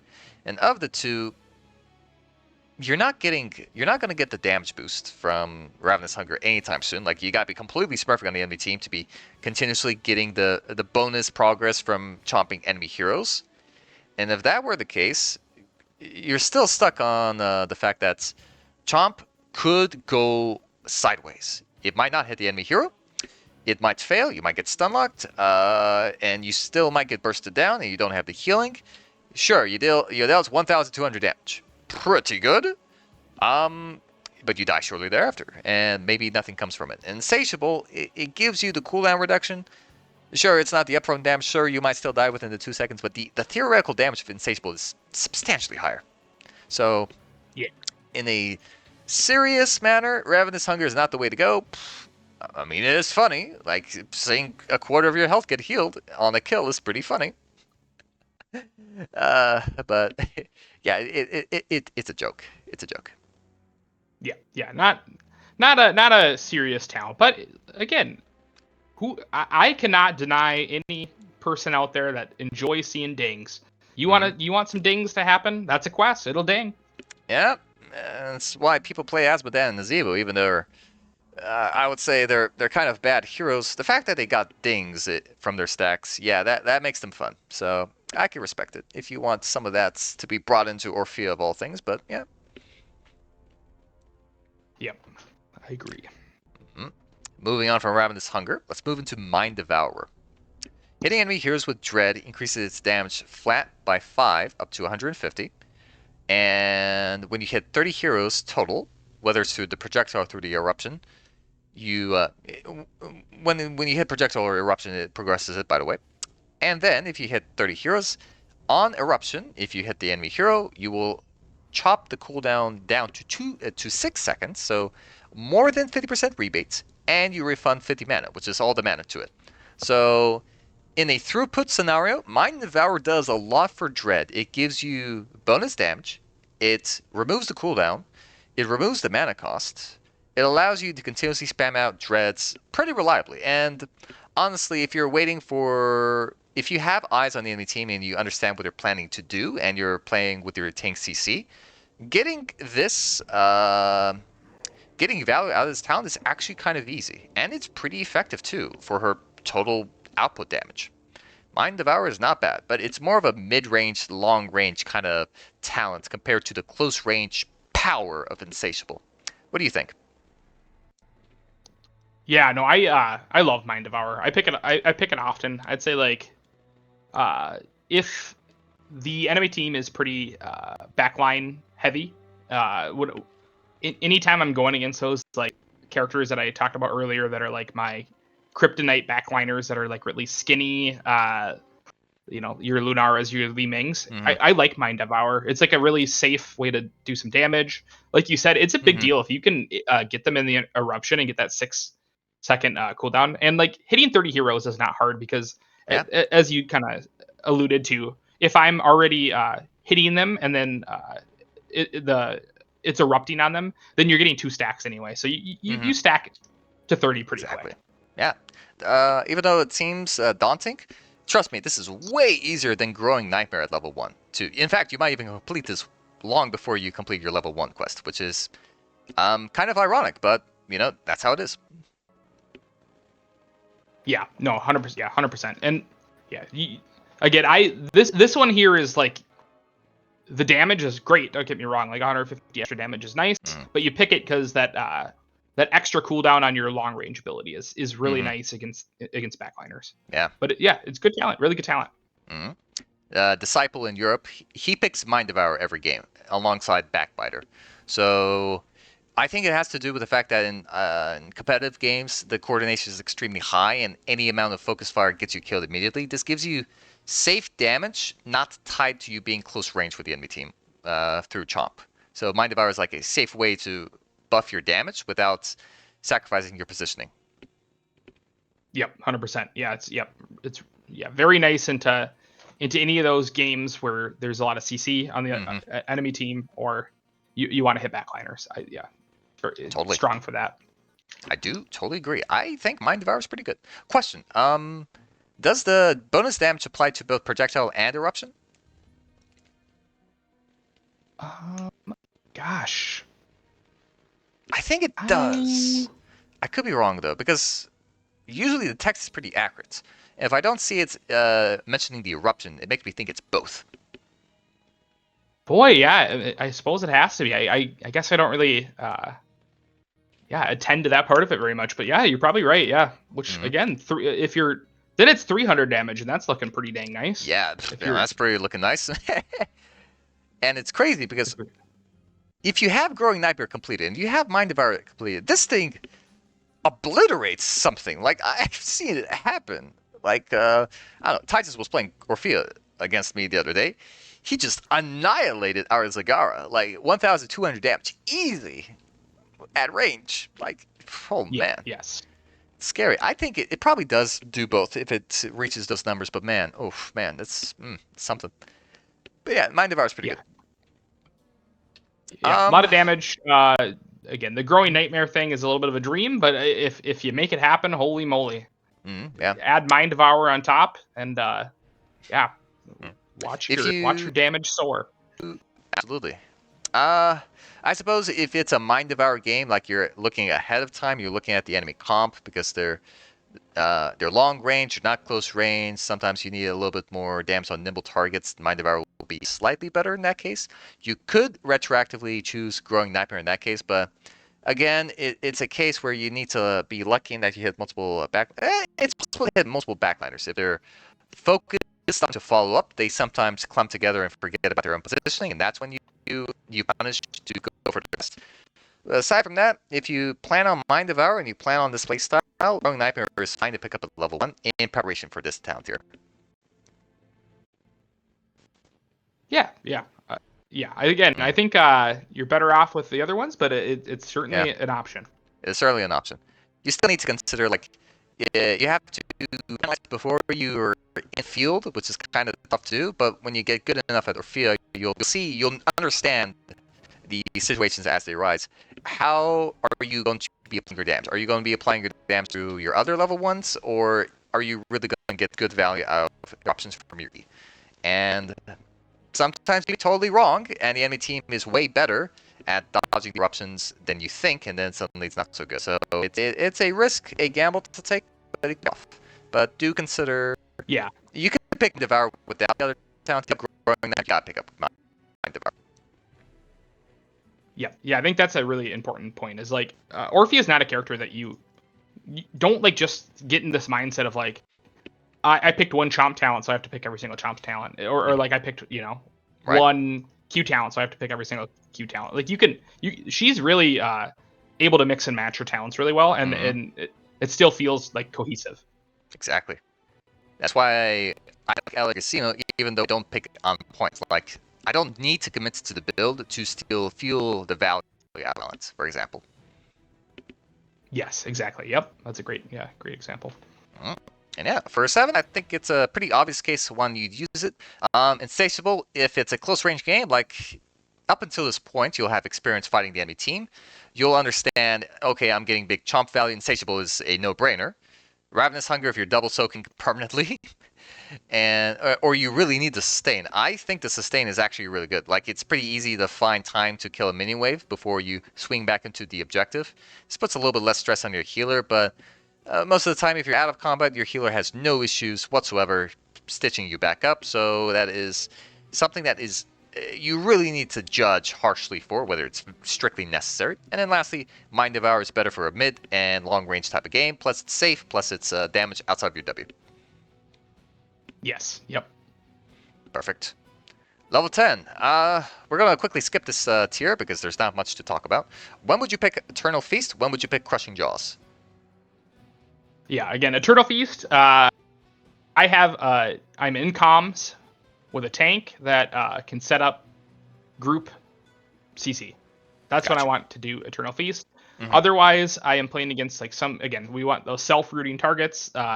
Your Deathwings, your Ravenous Spirits, Nazebos, your any character like that, or like like these large characters that have a hard time escaping anything, like your Asmodans or something like that. You can kind of get away with stuff like this too. But yep, that's when I would pick Eternal Feast. And then we're looking at Crushing Jaws here. It's kind of strange because in situations where Eternal Feast is in play, you could also make a totally solid argument, well, why not Crushing Jaws? Because you're still doing a big AoE ultimate that does big damage, and it also stuns them on top of that. So theoretically, wouldn't you be doing more damage by clumping them together for your basic abilities? That's kind of like the big thing. Crushing Jaws is more reliable in that sense, and it also pays off harder, in my opinion, because who doesn't like a good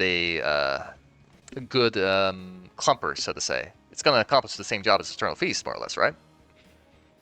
Yeah, I completely agree with you, but I will say Eternal Feast looks way cooler. You got to admit that. True. Visually, we got some magic happening when that thing's chomping on everybody. Yeah, the aura is immense from it, I must say.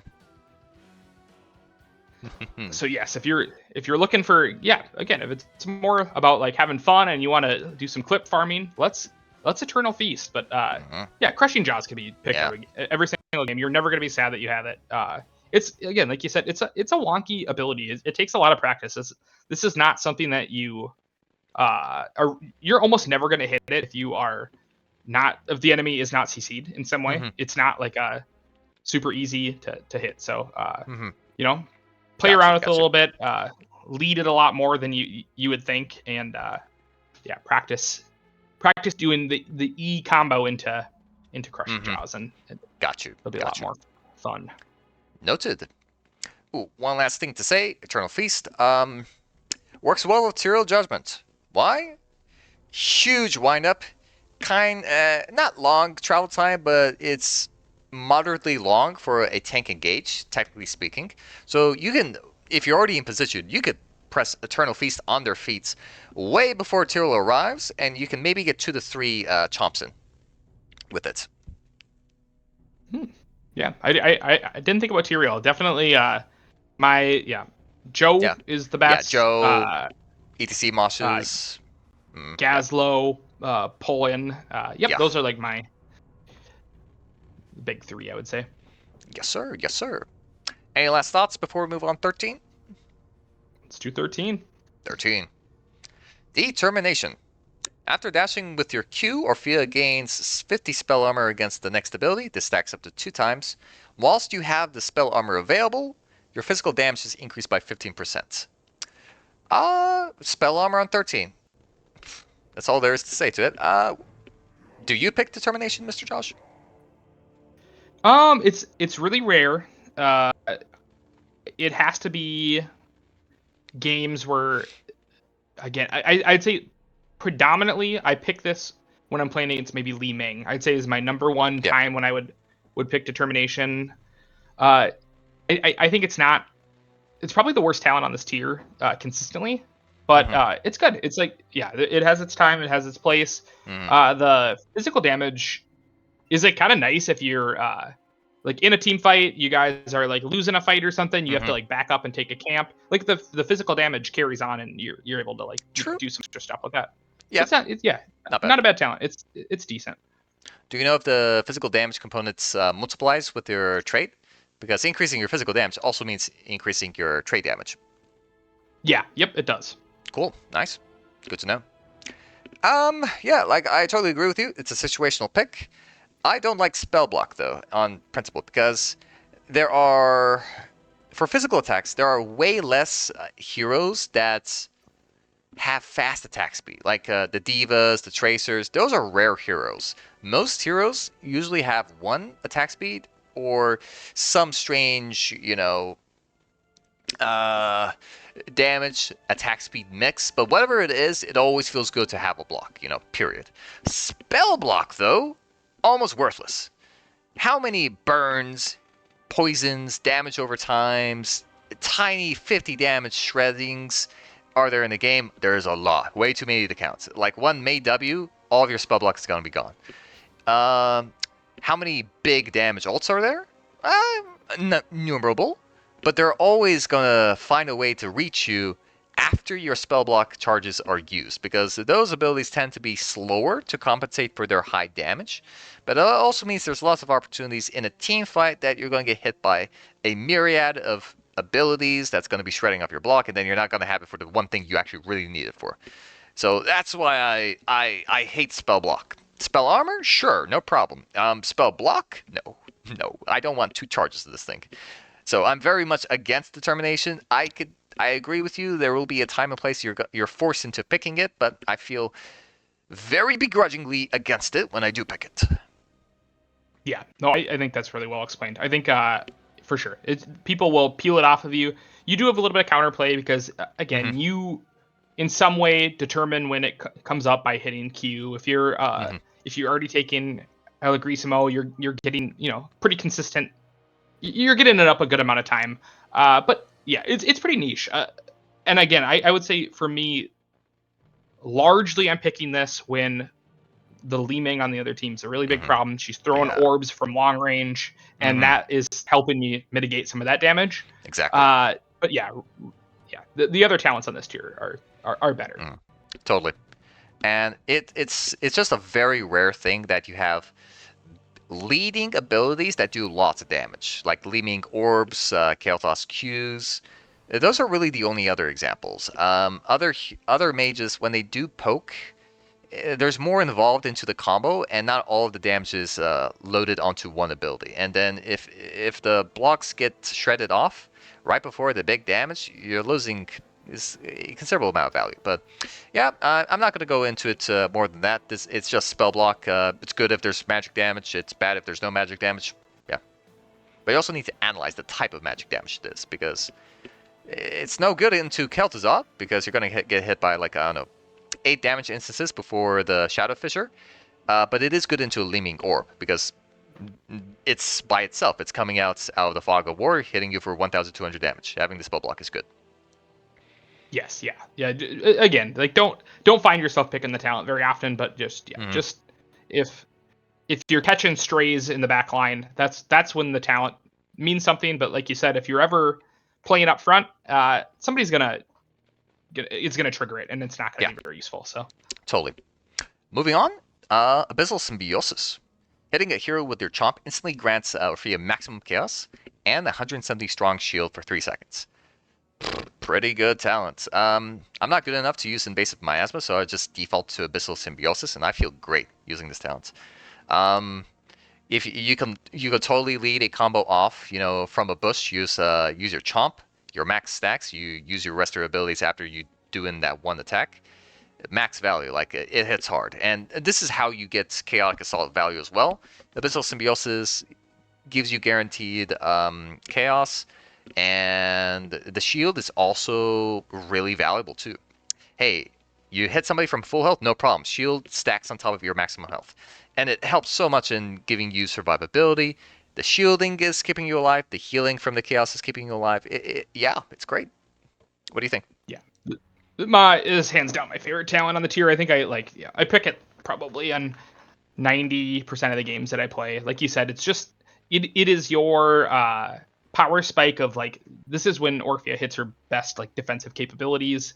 You are now way more incentivized to get in there and start chomping on people, and it works insanely well with Insatiable, right? Because now it's a 2-second cooldown that you're getting all this shielding off on it, and it just adds up so quick. You're recovering a lot of health because you're getting those 3 stacks of chaos, so you're able to heal while also shielding. So it's just like an incredible survivability talent for Orphea, and it's my favorite by far. And like you said, this one doesn't require you to hit another button, so it is a lot safer if you're a newer player to Orphea. Big time. Yeah, lots of synergy with level 7. There is synergy with level 20. More on that later. Specifically why this talent is even better than what it looks like right now. And yeah, what can I say? Like, in a prolonged team fight, this thing's insane. Lots of value from it, and it also, like you say, it allows Orphea to step up and press her chomp without getting blown up. So in a way, yeah, you're getting more damage out of it, you're getting more survivability from it, but that survivability feedbacks back into you using chomp more frequently, which gives you even more, and so on and so forth. Yeah. This kind of opens up that, like, play style where, like, maybe your combo is more looking like just chomp, auto attacks, chomp, auto attacks, and you're staying more in the front line and dishing out a bunch of damage, and now you're not dying as fast because you have a ton of shield. So exactly. Yeah, it's a great talent. Great talent. Opens up a new opens up a little bit more of an aggressive play style for Orphea for sure. Totally agree. Yeah, I got no more to say about it. Perfect. Invasive Miasma. This is definitely professional's choice. 10-second cooldown, free to cast. You get a new button on your trait, so you can activate it. And it's a completely free ability, by the way. You activate, you deal, after a 2-second delay, you deal 150 damage to everything around you. Good for clearing minion waves, good for clearing mercenary camps, heroes, obviously. And then when it expires, it also gives you chaos and healing for each hero hit. And that is pretty valuable. This is another source for you to generate chaos and healing and damage for free. And 10 seconds cooldowns is very forgiving too. So you can use this multiple times to fight. What do you think about it? I think it is probably the best talent on the tier. I again, this is like if you're gonna pick up Orphea, maybe like pick up, try doing this right away and like try like using invasive miasma, because like if you're like me and you have put endless amounts of hours into this character and have never really picked the talent, like it does nothing if you don't click it. That's the thing with all these activatables, is like you got to know yourself. If you find yourself in battle using it really effectively, keep picking it. It's great. It can, like, this ability has, like, you can like almost get like an ancestral healing off on yourself if you're hitting 5 people with this. It is like, yeah, the skill ceiling of this is the highest. But you got to click it. You got to know how to pace it out and how to get yourself in there after that 2 seconds. So yeah, it's a very high skill ceiling ability. I don't pick it very often just because I have so much comfort with the symbiosis, and I like talents that are more generous, and like, again, I am getting value from symbiosis potentially every 2 seconds rather than this like trait for 10 seconds that can do this really spectacular thing one time. Exactly. This is the pros and cons of miasma versus symbiosis. Symbiosis, 2 second, every 2 seconds you get that value. If you don't pick insatiable, then symbiosis is not as strong, which is one big caveat. And then evasive miasma becomes the clear winner if you can handle the skill ceiling. But miasma, you get more healing, you get more chaos, you get more damage compared to symbiosis at the start of a fight. So long if no cooldowns have been spent, it's more value. But until the fight begins, and from that point onwards, you have to keep in mind the cooldowns. Hey, if I have a W every 2 seconds, and if I use it 5 times, it's going to give you more value than the miasma. So at the start of a fight, higher potential, but it's less potential compared to symbiosis with insatiable. Unless you pick Mind Devourer and you don't have that value for symbiosis going, it might be better to do miasma. For sure. But yeah, and again, there are games where I will still pick Mind Devourer at 7 and I will still pick Symbiosis. It does not feel as good at all. But again, if you got to know yourself. If you don't click the ability, it is useless. It does nothing. The talent will do nothing if you don't use it. So, yeah. For me, like, I totally forget if I pick miasma. Like, every game I pick miasma, I forget I have it.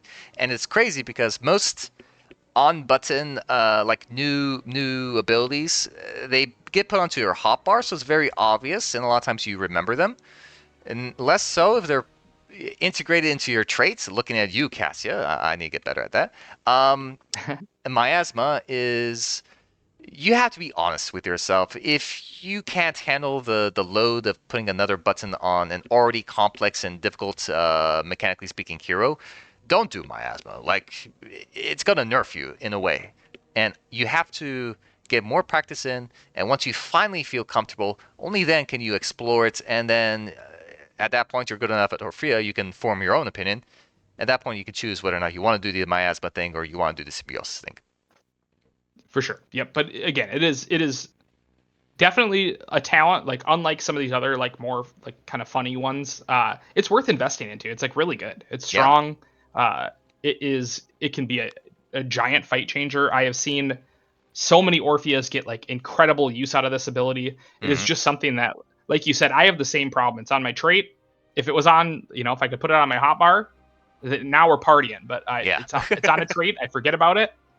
What do you do? If I don't get use out of it, I can't pick it. Yeah, your brain needs to be wired in such a way that you have a fifth ability, and your hands also need to be ready to accept the input of an additional ability. Even because the 2 second delay is pretty harsh, you can't just instantly cast it. You have to preemptively use it, which is extra complexity to it as well.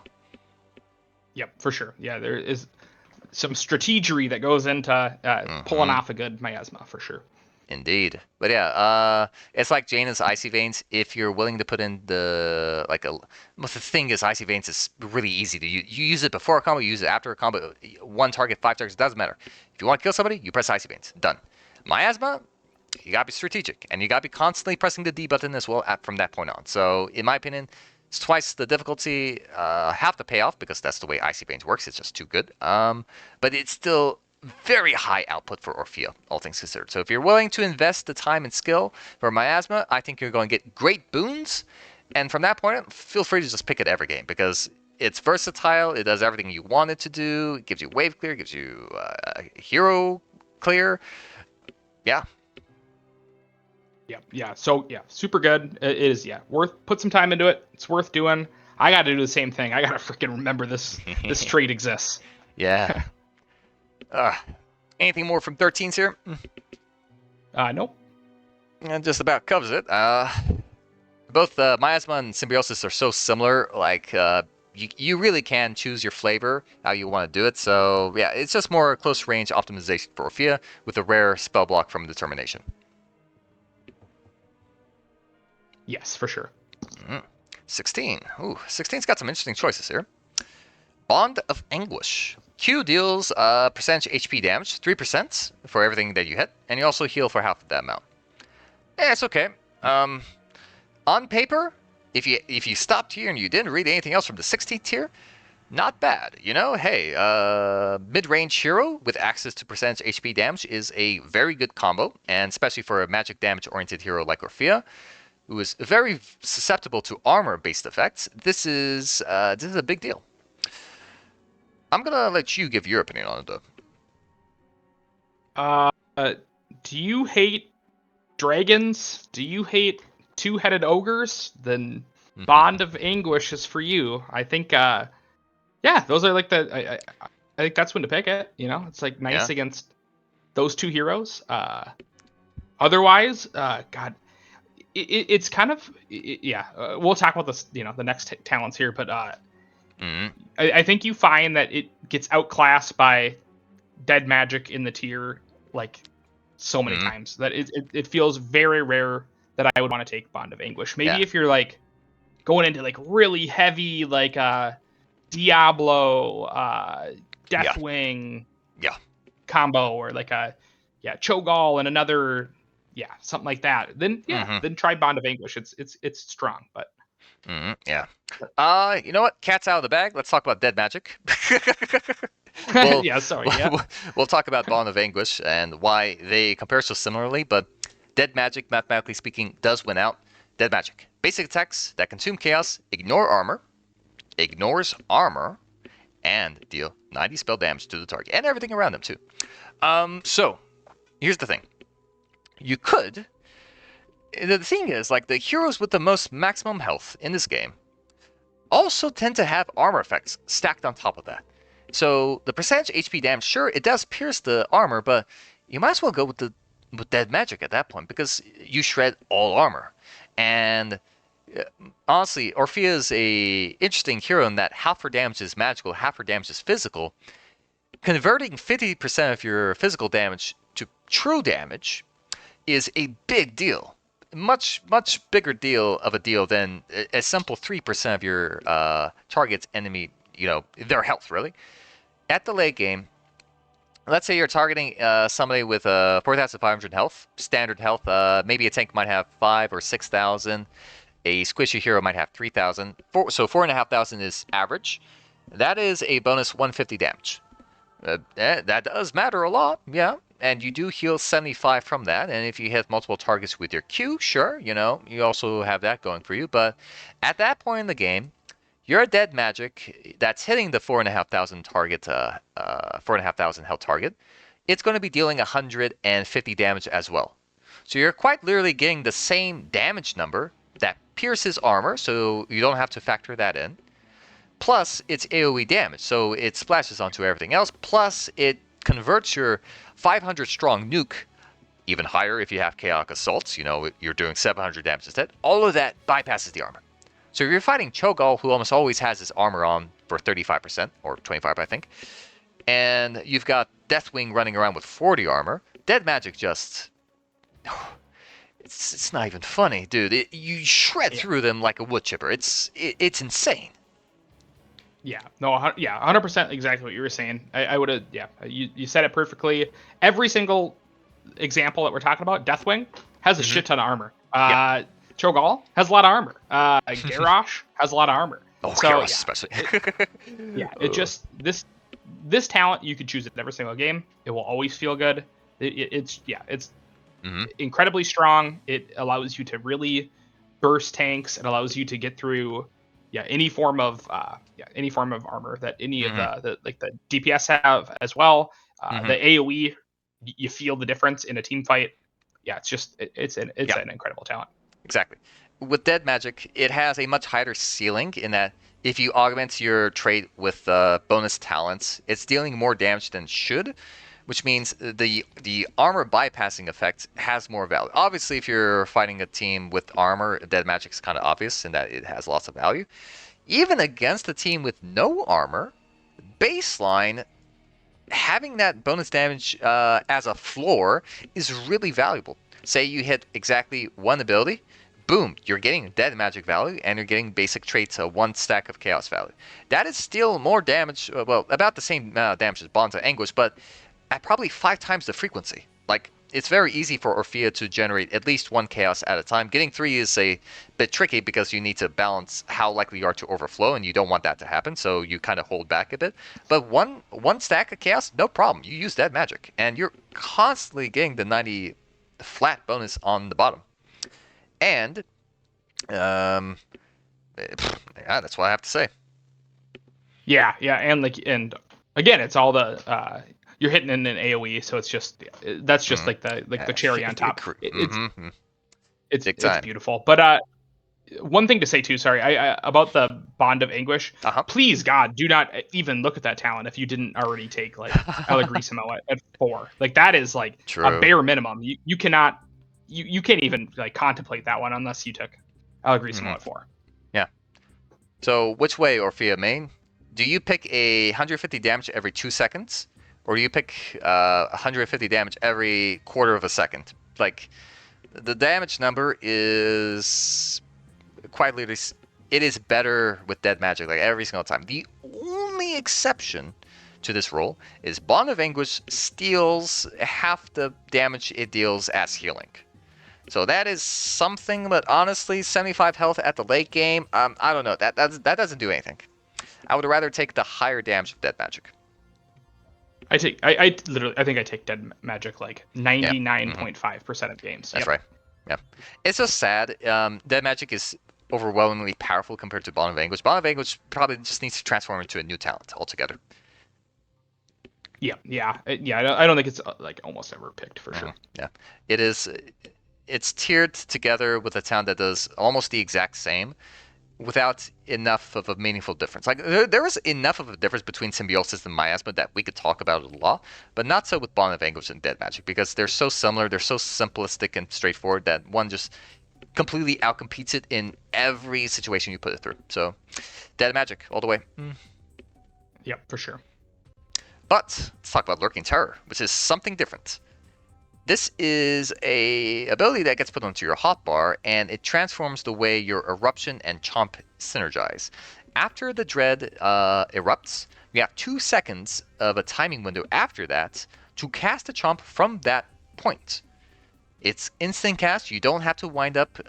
Well, it does have a delay, but Orphea herself is free to do whatever action she wants. So, in effect, it's an instant cast type. So that's very handy.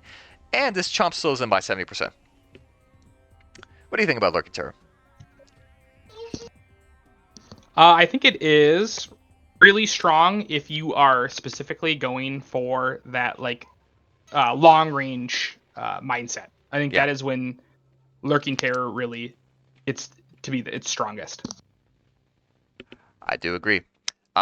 Is there's the obvious case in that it does the most at long range. Is there a case you'd pick it over Dead Magic? Say there's no armor on the enemy team, so there's no like incentive for armor piercing. Would you ever pick Lurking Terror? I think like to get the most value out of it. I really do. I think you have to get like kind of Mind Devour at 7 and Mm-hmm. have that like reduce cooldown. I think that's really important to pick it. Mm-hmm. Yeah. For me, it is only picked if I need to poke. That is Yeah, that is my one consideration I do for agree. it. Again, 70% slow. It's crazy. It is a really Yeah. incredibly strong talent, and I cannot deny that. But again, it's just that it's what am I giving up? I'm giving up Dead Magic, which is just so consistent that Mm-hmm. it helps you every time you use it. There's never a situation where like Dead Magic is not actively increasing your damage. Whereas like Mm-hmm. Lurking Terror can miss. Mm-hmm. There's some bad cases for it where Dead Yeah. Magic it's always active. There's a lot of times where like you do your standard Orphea combo rotation, like you are allowed to have dead time as Orphea, like because everything relies upon you landing your abilities. You stepping up E, W, Q, like that's fine. Freeing up your W from your E is nice to prevent you from being stun locked, but that's really the only going bonus of it, with the exception of the slow. The slow is a big deal, but aside from that, like if you end up landing the abilities, you effectively have no 16. Like, what did you get the 16 for? You did the same end result as you would if you did the combo straight, right? So, yeah, it only does something at range. If you're already close range, there's not a lot added to it. That's, yeah, hard to say. Yeah, I guess like the slow, like the slow's impactful. It's just Mm. but that's I'm it. not gonna lie. Oh, do go ahead. I was just doing some scrambled thought. Okay, I was gonna say it. The other really weird part about Lurking Terror, so like your 13 talent, if you're taking Symbiosis, it does work with Lurking Terror, but it feels like you're not really then utilizing the shield portion of it all, right? Like Right. I'm already so far away usually that like the shield is like what is it, like a 3-second shield? So like it's like running Mm-hmm. out often before I'm like would utilize it to engage. Mm-hmm. Yeah, I agree. Plus, there's also like a little bit of anti-synergy in that since the cooldowns of your W and the E are not aligned, at level 7 you have ways to reduce the cooldown of either or. If one ability is on cooldown, the other is not, you're not able to use the level 16. Yep.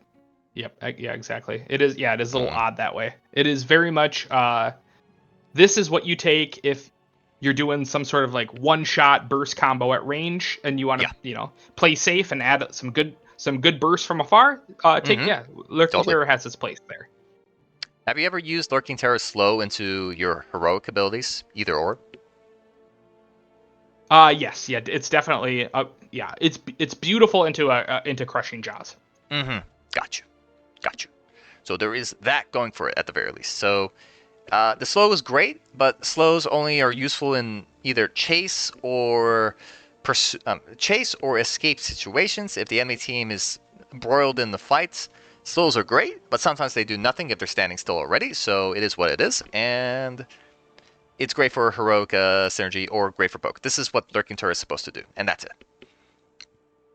And again, I think like with Orphea, Lurking Terror is a way to like maybe initiate a little bit more and like have a little bit more of that initiation presence into a fight. But you are going to find that you are much more successful and you're doing a lot more damage and you're getting a lot more kills when you are allowing your tanks and other members of your team to initiate most fights. So Mm, that's like another reason I would not necessarily choose Lurking Terror most of the time. I do agree. Fundamentally, Lurking Terror is more like a trick, a gambit. Well, not a gambit, but more like a how should I say this? It's like a stunt, so to say. It's not something you can pull up consistently. And on level 16, this is the talent tier for every hero in the game to have some consistent value that augments their primary game plan. Damage dealers get damage, tanks get survivability or initiation, healers get more healing, etc. As Orphea, you're all about the damage. You're less so CC. You're all about the damage. You're not Kel'Thuzad or Kael'thas or Jaina for that matter. Dead magic should be the way forward, because it gives you a tremendous amount, and it makes what you do better, which is killing people.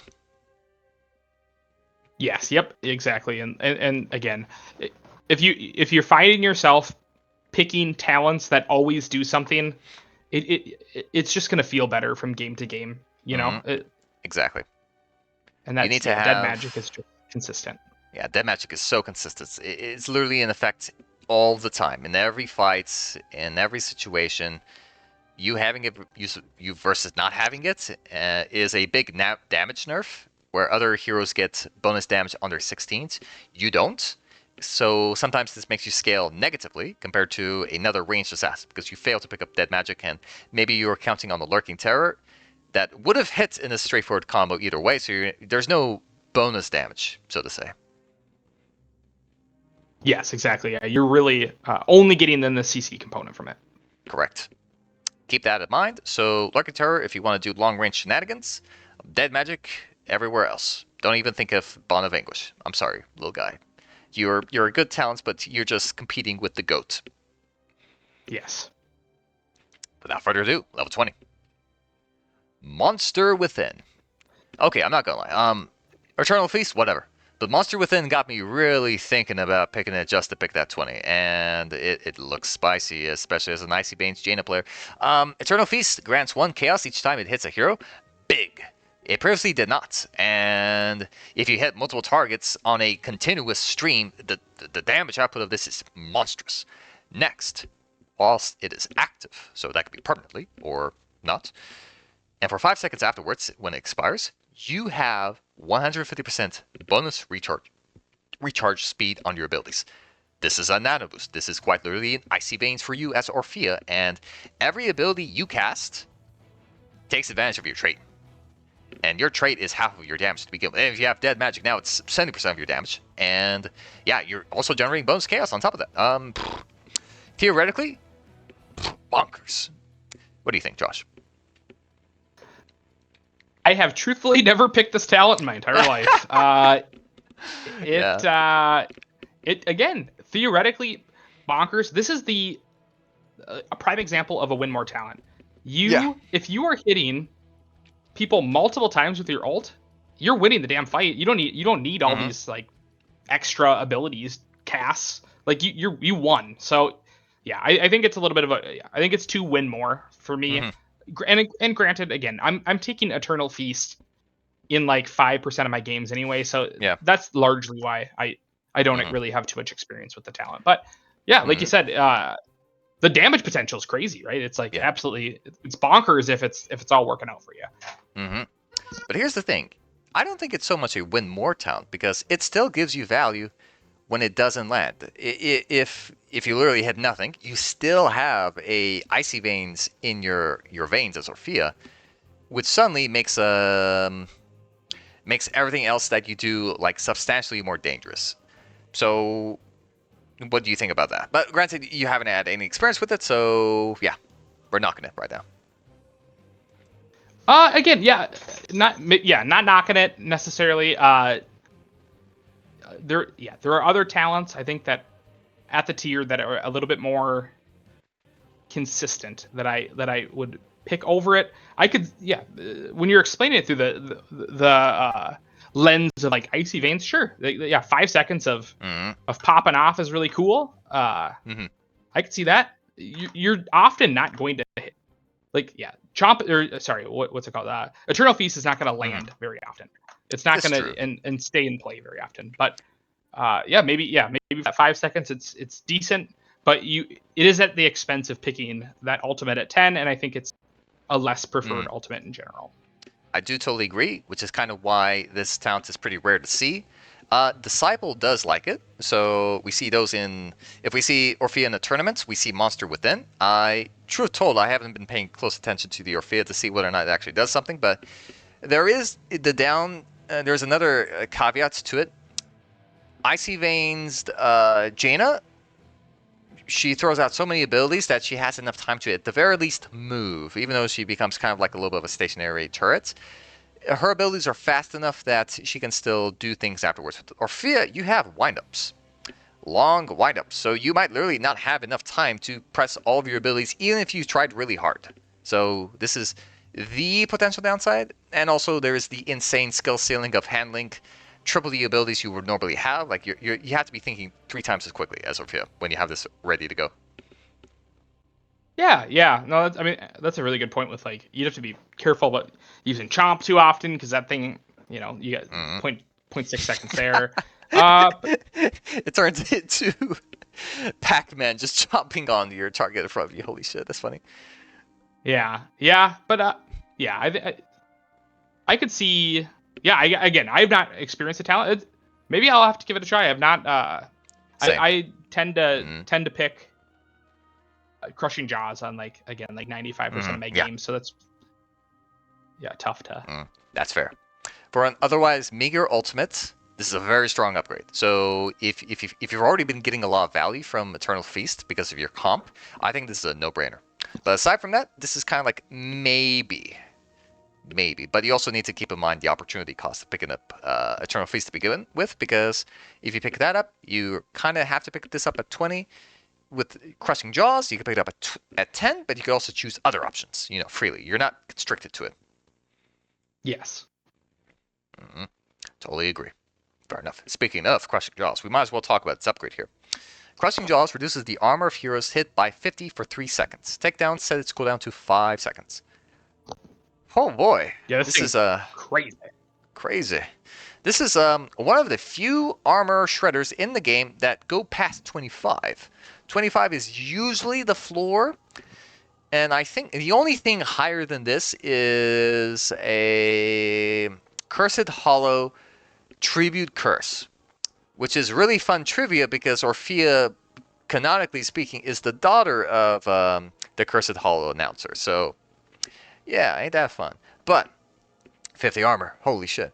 If you've been landing good jaws this game, I think Engulfing Oblivion is a straight brainer. Like 50 armor shred, like 25 is already too much, and you blow up targets that should not die. Like Joanna dies in seconds if she's hit by armor shred.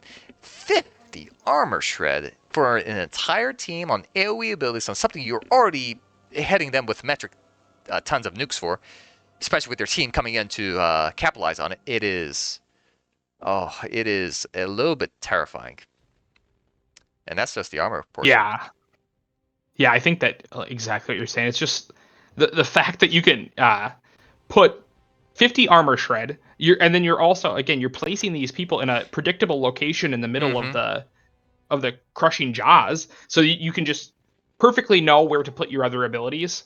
It's so devastating. And then again, there is a nice element too of like, this is a hard to hit ability, right? Your crushing jaws is not a guarantee to hit anyway, and there are many times that you'll be in a fight and maybe take one kill. So you're initiating the fight, you happen to miss your crushing jaws.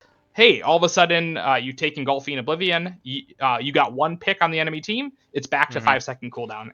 Yes. There's a lot of So then that threat of the monster crushing jaws that like devastates the entire enemy's armor is back on the board.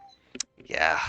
So it's kind of crazy in that regard. And the really, really, really cool part about this is it's not takedowns related to the Maws getting the kill. It could be, if it's on cooldown, any takedown does the cooldown refresh. So you could use it like 30 seconds ago, you find a random kill, boom, you have it ready to go now for the objective that's coming up or something like that. Or if you find like a Diva kill or a Misha kill, it's crazy. Yeah, exactly. It really turns that ultimate into something crazy. It's like it's almost like a must pick for me almost every game. I like that. I'm pretty bad at Jaws, so I don't pick up Engulfing Oblivion, but I truly, truly respect its power, and I wish I was better at Jaws so I could pick it more often. So with the tips you've given me, I think I'm going to be more comfortable leaning into it. Yeah, try it out. It's very fun, and then like I said, again, on the safer side of things as well. If you're a new player, you're missing Jaws a lot. It gives you a 5-second cooldown on it, so it's like another opportunity to potentially get it in a team fight, because often you're killing one person. Yeah. And this also introduces something in that if you're looking for a pick, you could use Jaws very liberally in securing a kill. And this is for finding any kill. And then you're going to have it ready for the objective that comes afterwards. Because if you have Emerden stun bolts, you can decide to drop the jaws. Well, you no longer decide. You do the jaws. And you will score the kill. And you will have it back again for a more meaningful fight as well. Yes, exactly. Yeah, so it's so good for your pick potential. Absolutely. Yeah, Engulfing Oblivion, great talent. Eldritch Conduit, though. Oh god. Each chaos consumed increases Orphea's spell power by 3%, up to 30%. So every time you activate your trait and you expend the chaos, this increments the counter and it maxes out at 10. And that's when you get the 30% spell power. But when you reach that maximum bonus, you will get an additional 30% spell power. And this whole thing lasts 10 seconds, refreshed every time you generate and expend chaos. So every time you expend chaos, you refresh the 10-second cooldown. This is a throughput machine. If for whatever reason you cannot use jaws, it could be any reason. This is a way to increase your damage potential, because just doing things on Orphea gives you spell power now. And when you reach the maximum, you become a monstrosity. Orphea becomes probably the highest damaging character in the entire game, bar none. And on sustained damage, on burst damage, she will blow things up if she touches them. It is.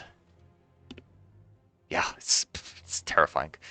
Have you picked Eldritch Conduits? Because you have explained to me that you are an Engulfing Oblivion respecter.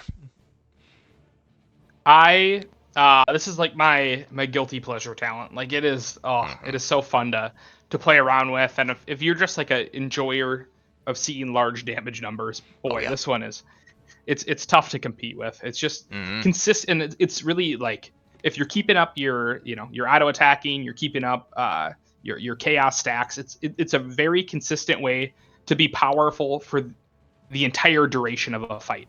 And like again, like sometimes your team fights are really stretched out and they're happening for a really long time. So if you're finding that like a lot of your team fights are lasting a really long time, people are not getting burst down very very quickly, this is an incredible talent. Like you said, when you get that 60% spell power, oh my god, do you feel strong. Absolutely. There is a very obvious case where Engulfing Oblivion obviously is extremely strong in the first 3 seconds of a fight. The potential is insane. And then Eldritch Conduit is extremely powerful in like a prolonged duration team fight. Plus the fact that it lasts 10 seconds and it refreshes every time you expend chaos means this will be on throughout an entire duel, throughout an entire skirmish, throughout an entire team fight. Even if it goes really long, there's always a way for you to expend that chaos and have it still active. So if that team fights last long up until this point, Conduit is, I think, the obvious choice. But Engulfing Oblivion does have potential to last. It works well in lasting team fights as well, is what I'm trying to say.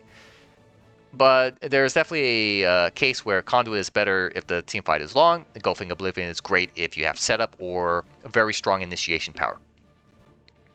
Yeah. And I think again, if you're finding yourself missing every time you're throwing your jaws out, you're missing.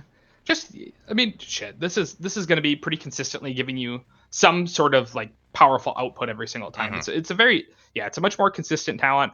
I think that like you struggle at times to like maybe in like a 1v1 duel to reach that like 60% threshold. But like it's again, you're getting a little bit of increased damage, and so it's always going to be a decent talent. It's pretty safe. Indeed. I would probably argue, I don't know, I just suck at jaws. For me, in a 1v1 situation, I still derive more value out of conduits instead of upgrade to jaws, because if you miss the jaws, it does nothing until you score a kill. If you're in a 1v1 situation, you're not finding the bonus kill from someplace else. You gotta do it yourself. And Eldritch Conduit still gives you that value. Yes, yeah. No, yeah, I could see that for sure. If you're missing the jaws, for sure. Yeah, if you're missing the jaws like me. But here's the thing, 1v1s in level 20, kind of rare. At that point, the game transforms into a 5v5, like a board state, and then becomes more like chess, where you choose the engagements. So yeah, both talents are still great in that regard.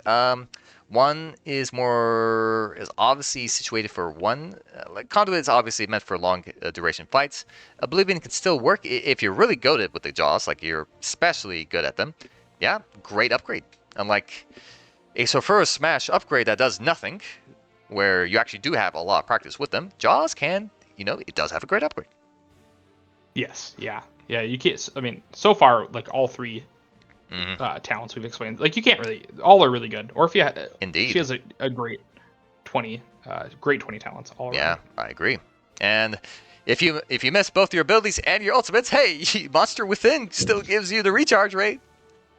Yeah, you're right. You're right. Hey, these tracers are not going to expect the 5 chomps for them. It's great. Anyways, final talents. Final Takada? I don't know. Activate to instantly reset the cooldown of Shadow Waltz. For the next 5 seconds, dashing with Shadow Waltz resets its cooldown and increases the duration of Final Takada by 1 second. Honestly, I don't know how this talent works. You're going to have to explain it to me. I've never picked it. Well, I've picked it a few times, but I legitimately don't understand how it works.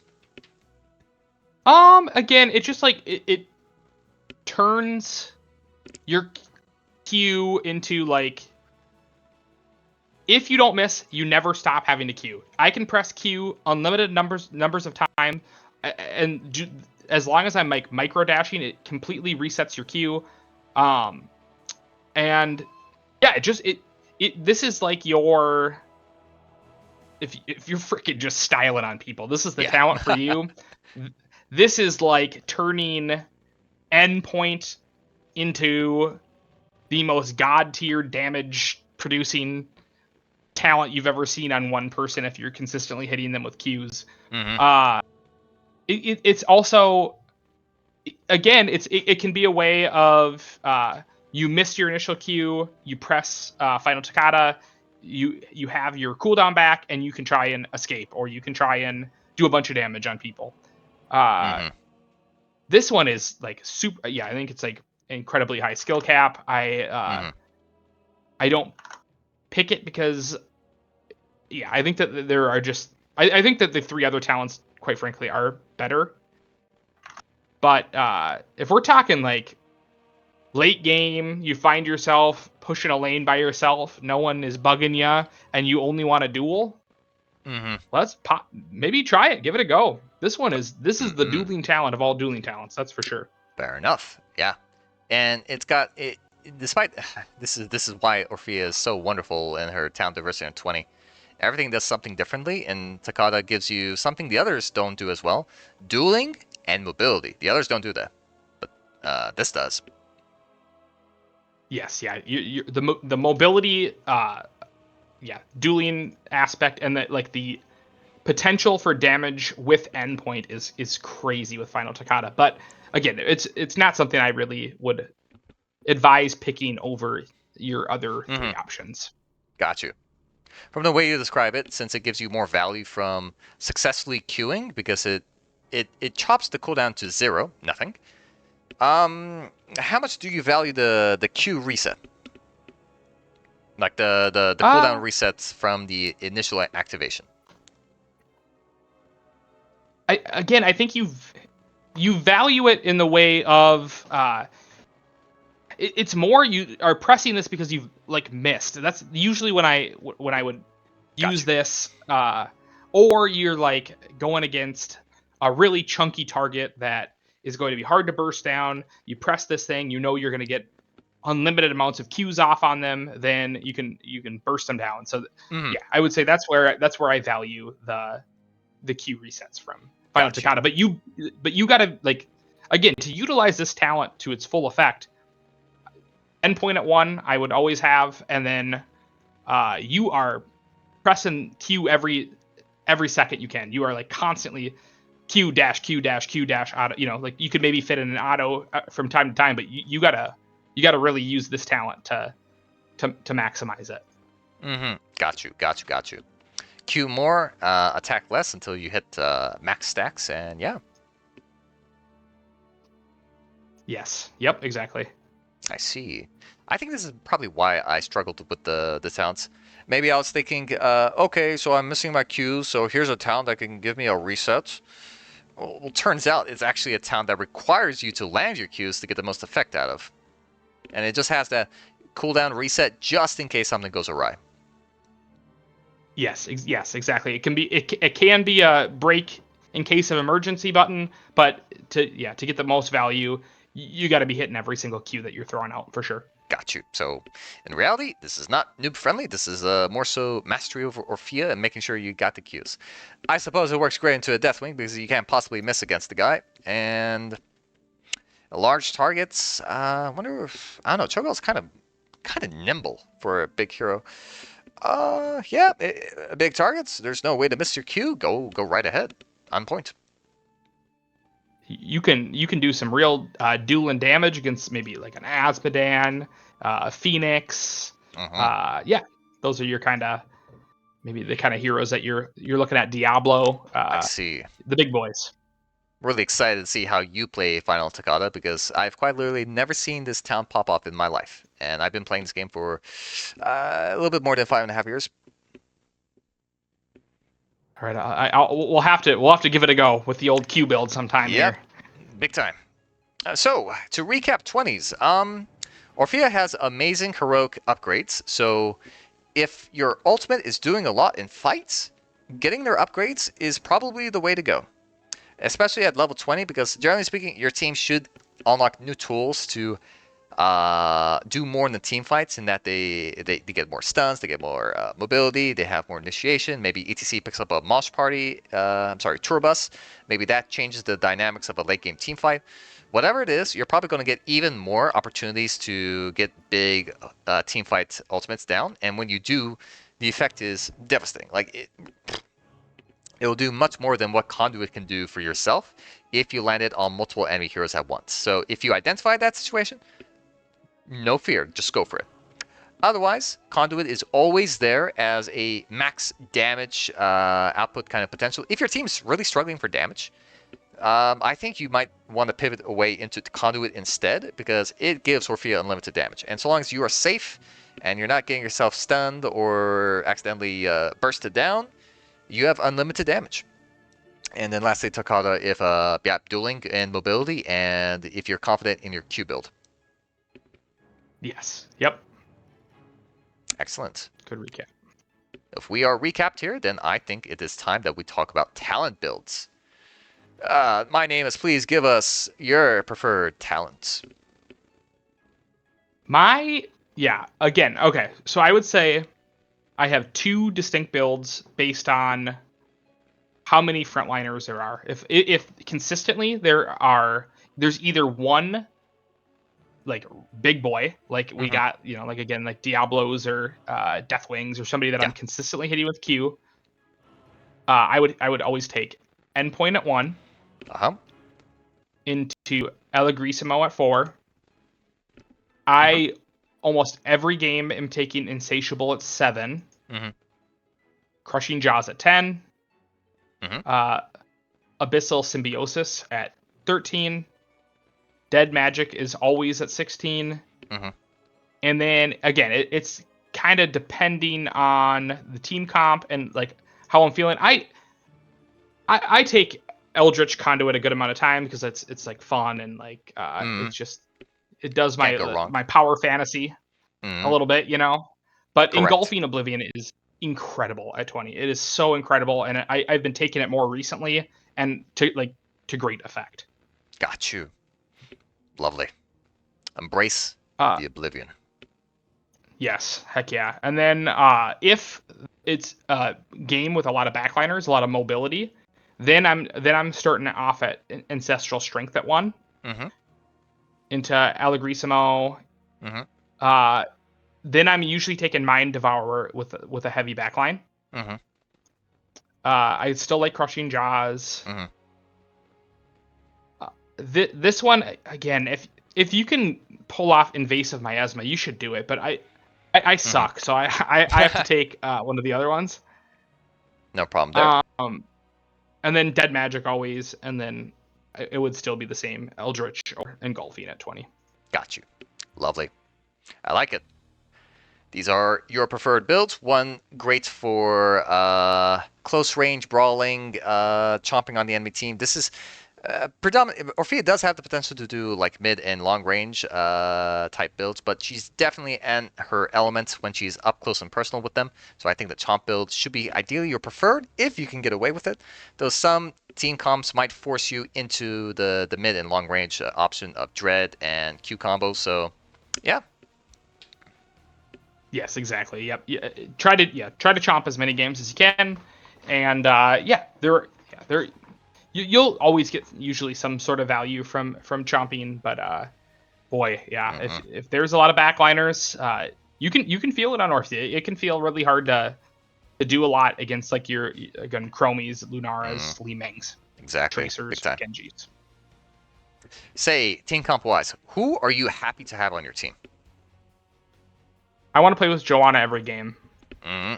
That's my girl. But yeah, any tank with big CC, big initiations. It's nice when it's like a more predictable initiation. I'm not as in love with like your Diablos. Sometimes can knock. They can knock you in a weird way where you're like missing your Q. Very skill shot oriented. Like it's not like not preferred to play again like with like a Stitches as your tank or something that's kind of weird and can't get in there and initiate. So this is true. Any tanks like that. Me and a buddy have been rocking the Orphea Phoenix combo a lot lately, and that feels kind of nice. It's nice to play into teammates that have a little bit of wave clear that because then you can kind of both clear two different like side lanes and kind of can join in team fights. So any characters that do that are really nice. This is true. Orphea does flex lane quite well. She's actually pretty decent in the solo lane, and Phoenix is one of the few non-bruiser heroes that excel in the off lane as well. So you've got both styles covered. Plus, they both synergize with slight slows off one another. They actually benefit a lot off of that. And lastly, they both have big teamfight-oriented heroics. Yes, exactly. Yeah, but yeah, CC is your best friend. CC is your best friend on Orphea, and you try to avoid divers and bright wings like the plague. I see. Yeah. Orphea despises situations in which she is forced to how should I say this? Like if the fight comes to her too quickly, she might not be able to get any of her abilities off, and she still needs to compete with her half-second delay in her Q before she's allowed to move. And that's like it's a half stun that preempts another stun coming your way, and if you're caught out of position, it's really, really bad. Yeah, I think that Orphea predominantly hates point-to-click CC. That is the thing I fear the most is point-to-click CC, because again, if you're able to interrupt, often as Orphea, you are doing this balance of jumping in, jumping out of fights, jumping in, jumping out of fights. If the enemy team is predicting you to jump in, and then they hit that instant cast CC on you, all of a sudden my little dash might not be enough to get away, and I can get killed pretty quick. I'm paper thin on Orphea. Exactly. An enemy Diablo or an enemy Tyrael can choose to put a stop to your shenanigans, whereas against a Burden or a Mei, you have lots of opportunities that you can skill check them and sidestep their CC, and then now you have the upper advantage. Yes, exactly. Yep. How about bruisers? I'll give you, from my point of view, I really like Orphea when I'm playing Ragnaros, as she has a little bit more reach than Ragnaros. Well, granted, Ragnaros has probably the most reach of any bruiser, so he's got range. But engulfing Jaws with Sulfurous Smash is a devastating combo. Plus, Ragnaros loves to peel for his backliners when he has E-build, so he's very effective at turning around and helping with countering an enemy dive. Sometimes he gets focused instead of the Orphea, and that's probably a winning strategy for the Orphea player, so... Yeah. So you're asking me for other like bruisers I enjoy having on my team? Yeah. Like, let's say we go down all the roles and like there's a specific hero you prefer on the team. Yeah, I think like again, I like the idea of Reg being able to give me E because I overcommitted and I missed a Mhm. Q. Like that's really nice. Obviously, there's like a clear synergy with like Gazel if he's taken the like Yeah. the pull alt. There's stuff there. Mhm. Leoric in Tomb is like another really fun one if you're trying to do Yeah. the God, what's the Eternal Feast. alt Eternal Feast? Yeah, that's the word at 10. Mhm. Yeah, It's so probably like there's one of the few ways you can reliably get a strong Eternal Feast value is through Leoric. there's like some funny ones where like Sonya takes that Mm. crater talent at 20 and you can get some Mhm. fun little combos off with Eternal Feast True. there. Yeah. So yeah, Imperius. there's like Yeah. Imp is really good. Imp is like yeah, you're never sad to have Imp. But then on the counter side of things, again, we're just on Orphea trying to avoid unpredictable heroes that bump people out of position. I don't Yeah. like ETC can do it, Urel can do it. I don't like playing like with Hoggers always divas Mhm. that bump people. You want to be able to Mm. consistently hit your Qs. So Yeah. Orphea is kind of weird. I think she thrives in chaotic fights because it's very spread out, and in chaotic fights, the more people spread out, the more opportunities you can have these micro 1v1s, and Orphea will win those. But there's also a case to be made that if you want the team to be a more brick formation, she does bring a lot of pain there, and she does have a lot of synergy with her abilities. yes, I agree with you. I think Orphea can duel a little bit, and that's like she's very nice into those situations. She doesn't always love, like you said, the big 5-on-5 team fight every single time. It can Hmm. be a little bit weird to play her Hmm. there, but she is again she's very good at capitalizing on CC. Like if Big we time. got a taunt Varian, my combo does a ton of damage if I can hit it consistently. So. Correct. So reliable Yeah. CC is name of the game. Yeah, absolutely. It's Hmm. the more you can take some of the like skill out of hitting these abilities. Again, like these abilities are she's a high skill character, right? And Yeah, so if you're taking that down a notch with CC, it just makes her all that much more powerful because they scale her abilities around them being hard to hit. I totally agree with you. That's exactly where it is. Let's talk about healers. Is there somebody you like particularly? If I could play with an Anduin every game to bail me out of all the dumb shenanigans that I get myself into, that's that's the one for me. I love me Yeah, some Anduin. not bad in terms of CC as well. Light Bomb and Chastise, both good abilities. They have good hit rates, so there's ways to capitalize on his CC. Yes, yeah. I also I really like playing with characters that can sleep. So like your Malfurion and Hmm. your Anna. Ooh, it's those. Yeah, especially when getting nano boosted. There's not a high quite like that. Oh A yeah. nano boosted Orphea into a sleeping team is a beautiful thing. Big time. Yeah, other healers like Uther, Whitemane, probably not Stukov, but maybe a case could be made because there's big synergy there as well. CC-oriented type heroes, they work well as well. Yes, yep, exactly. Yeah. Any Mm.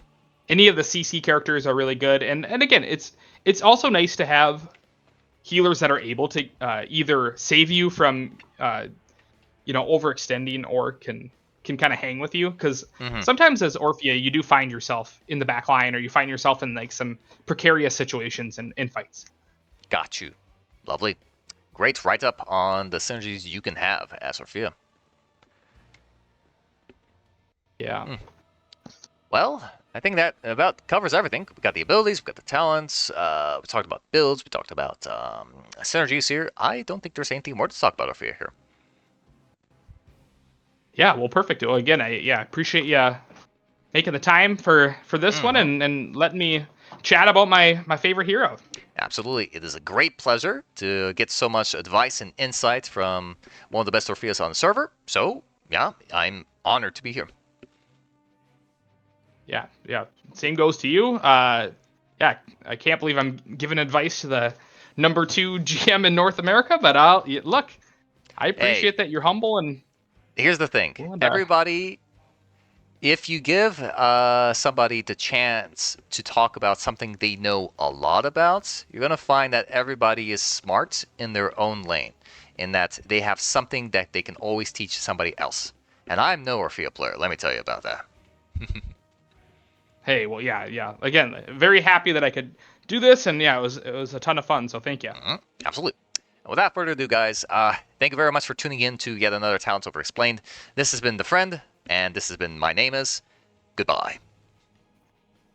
Goodbye.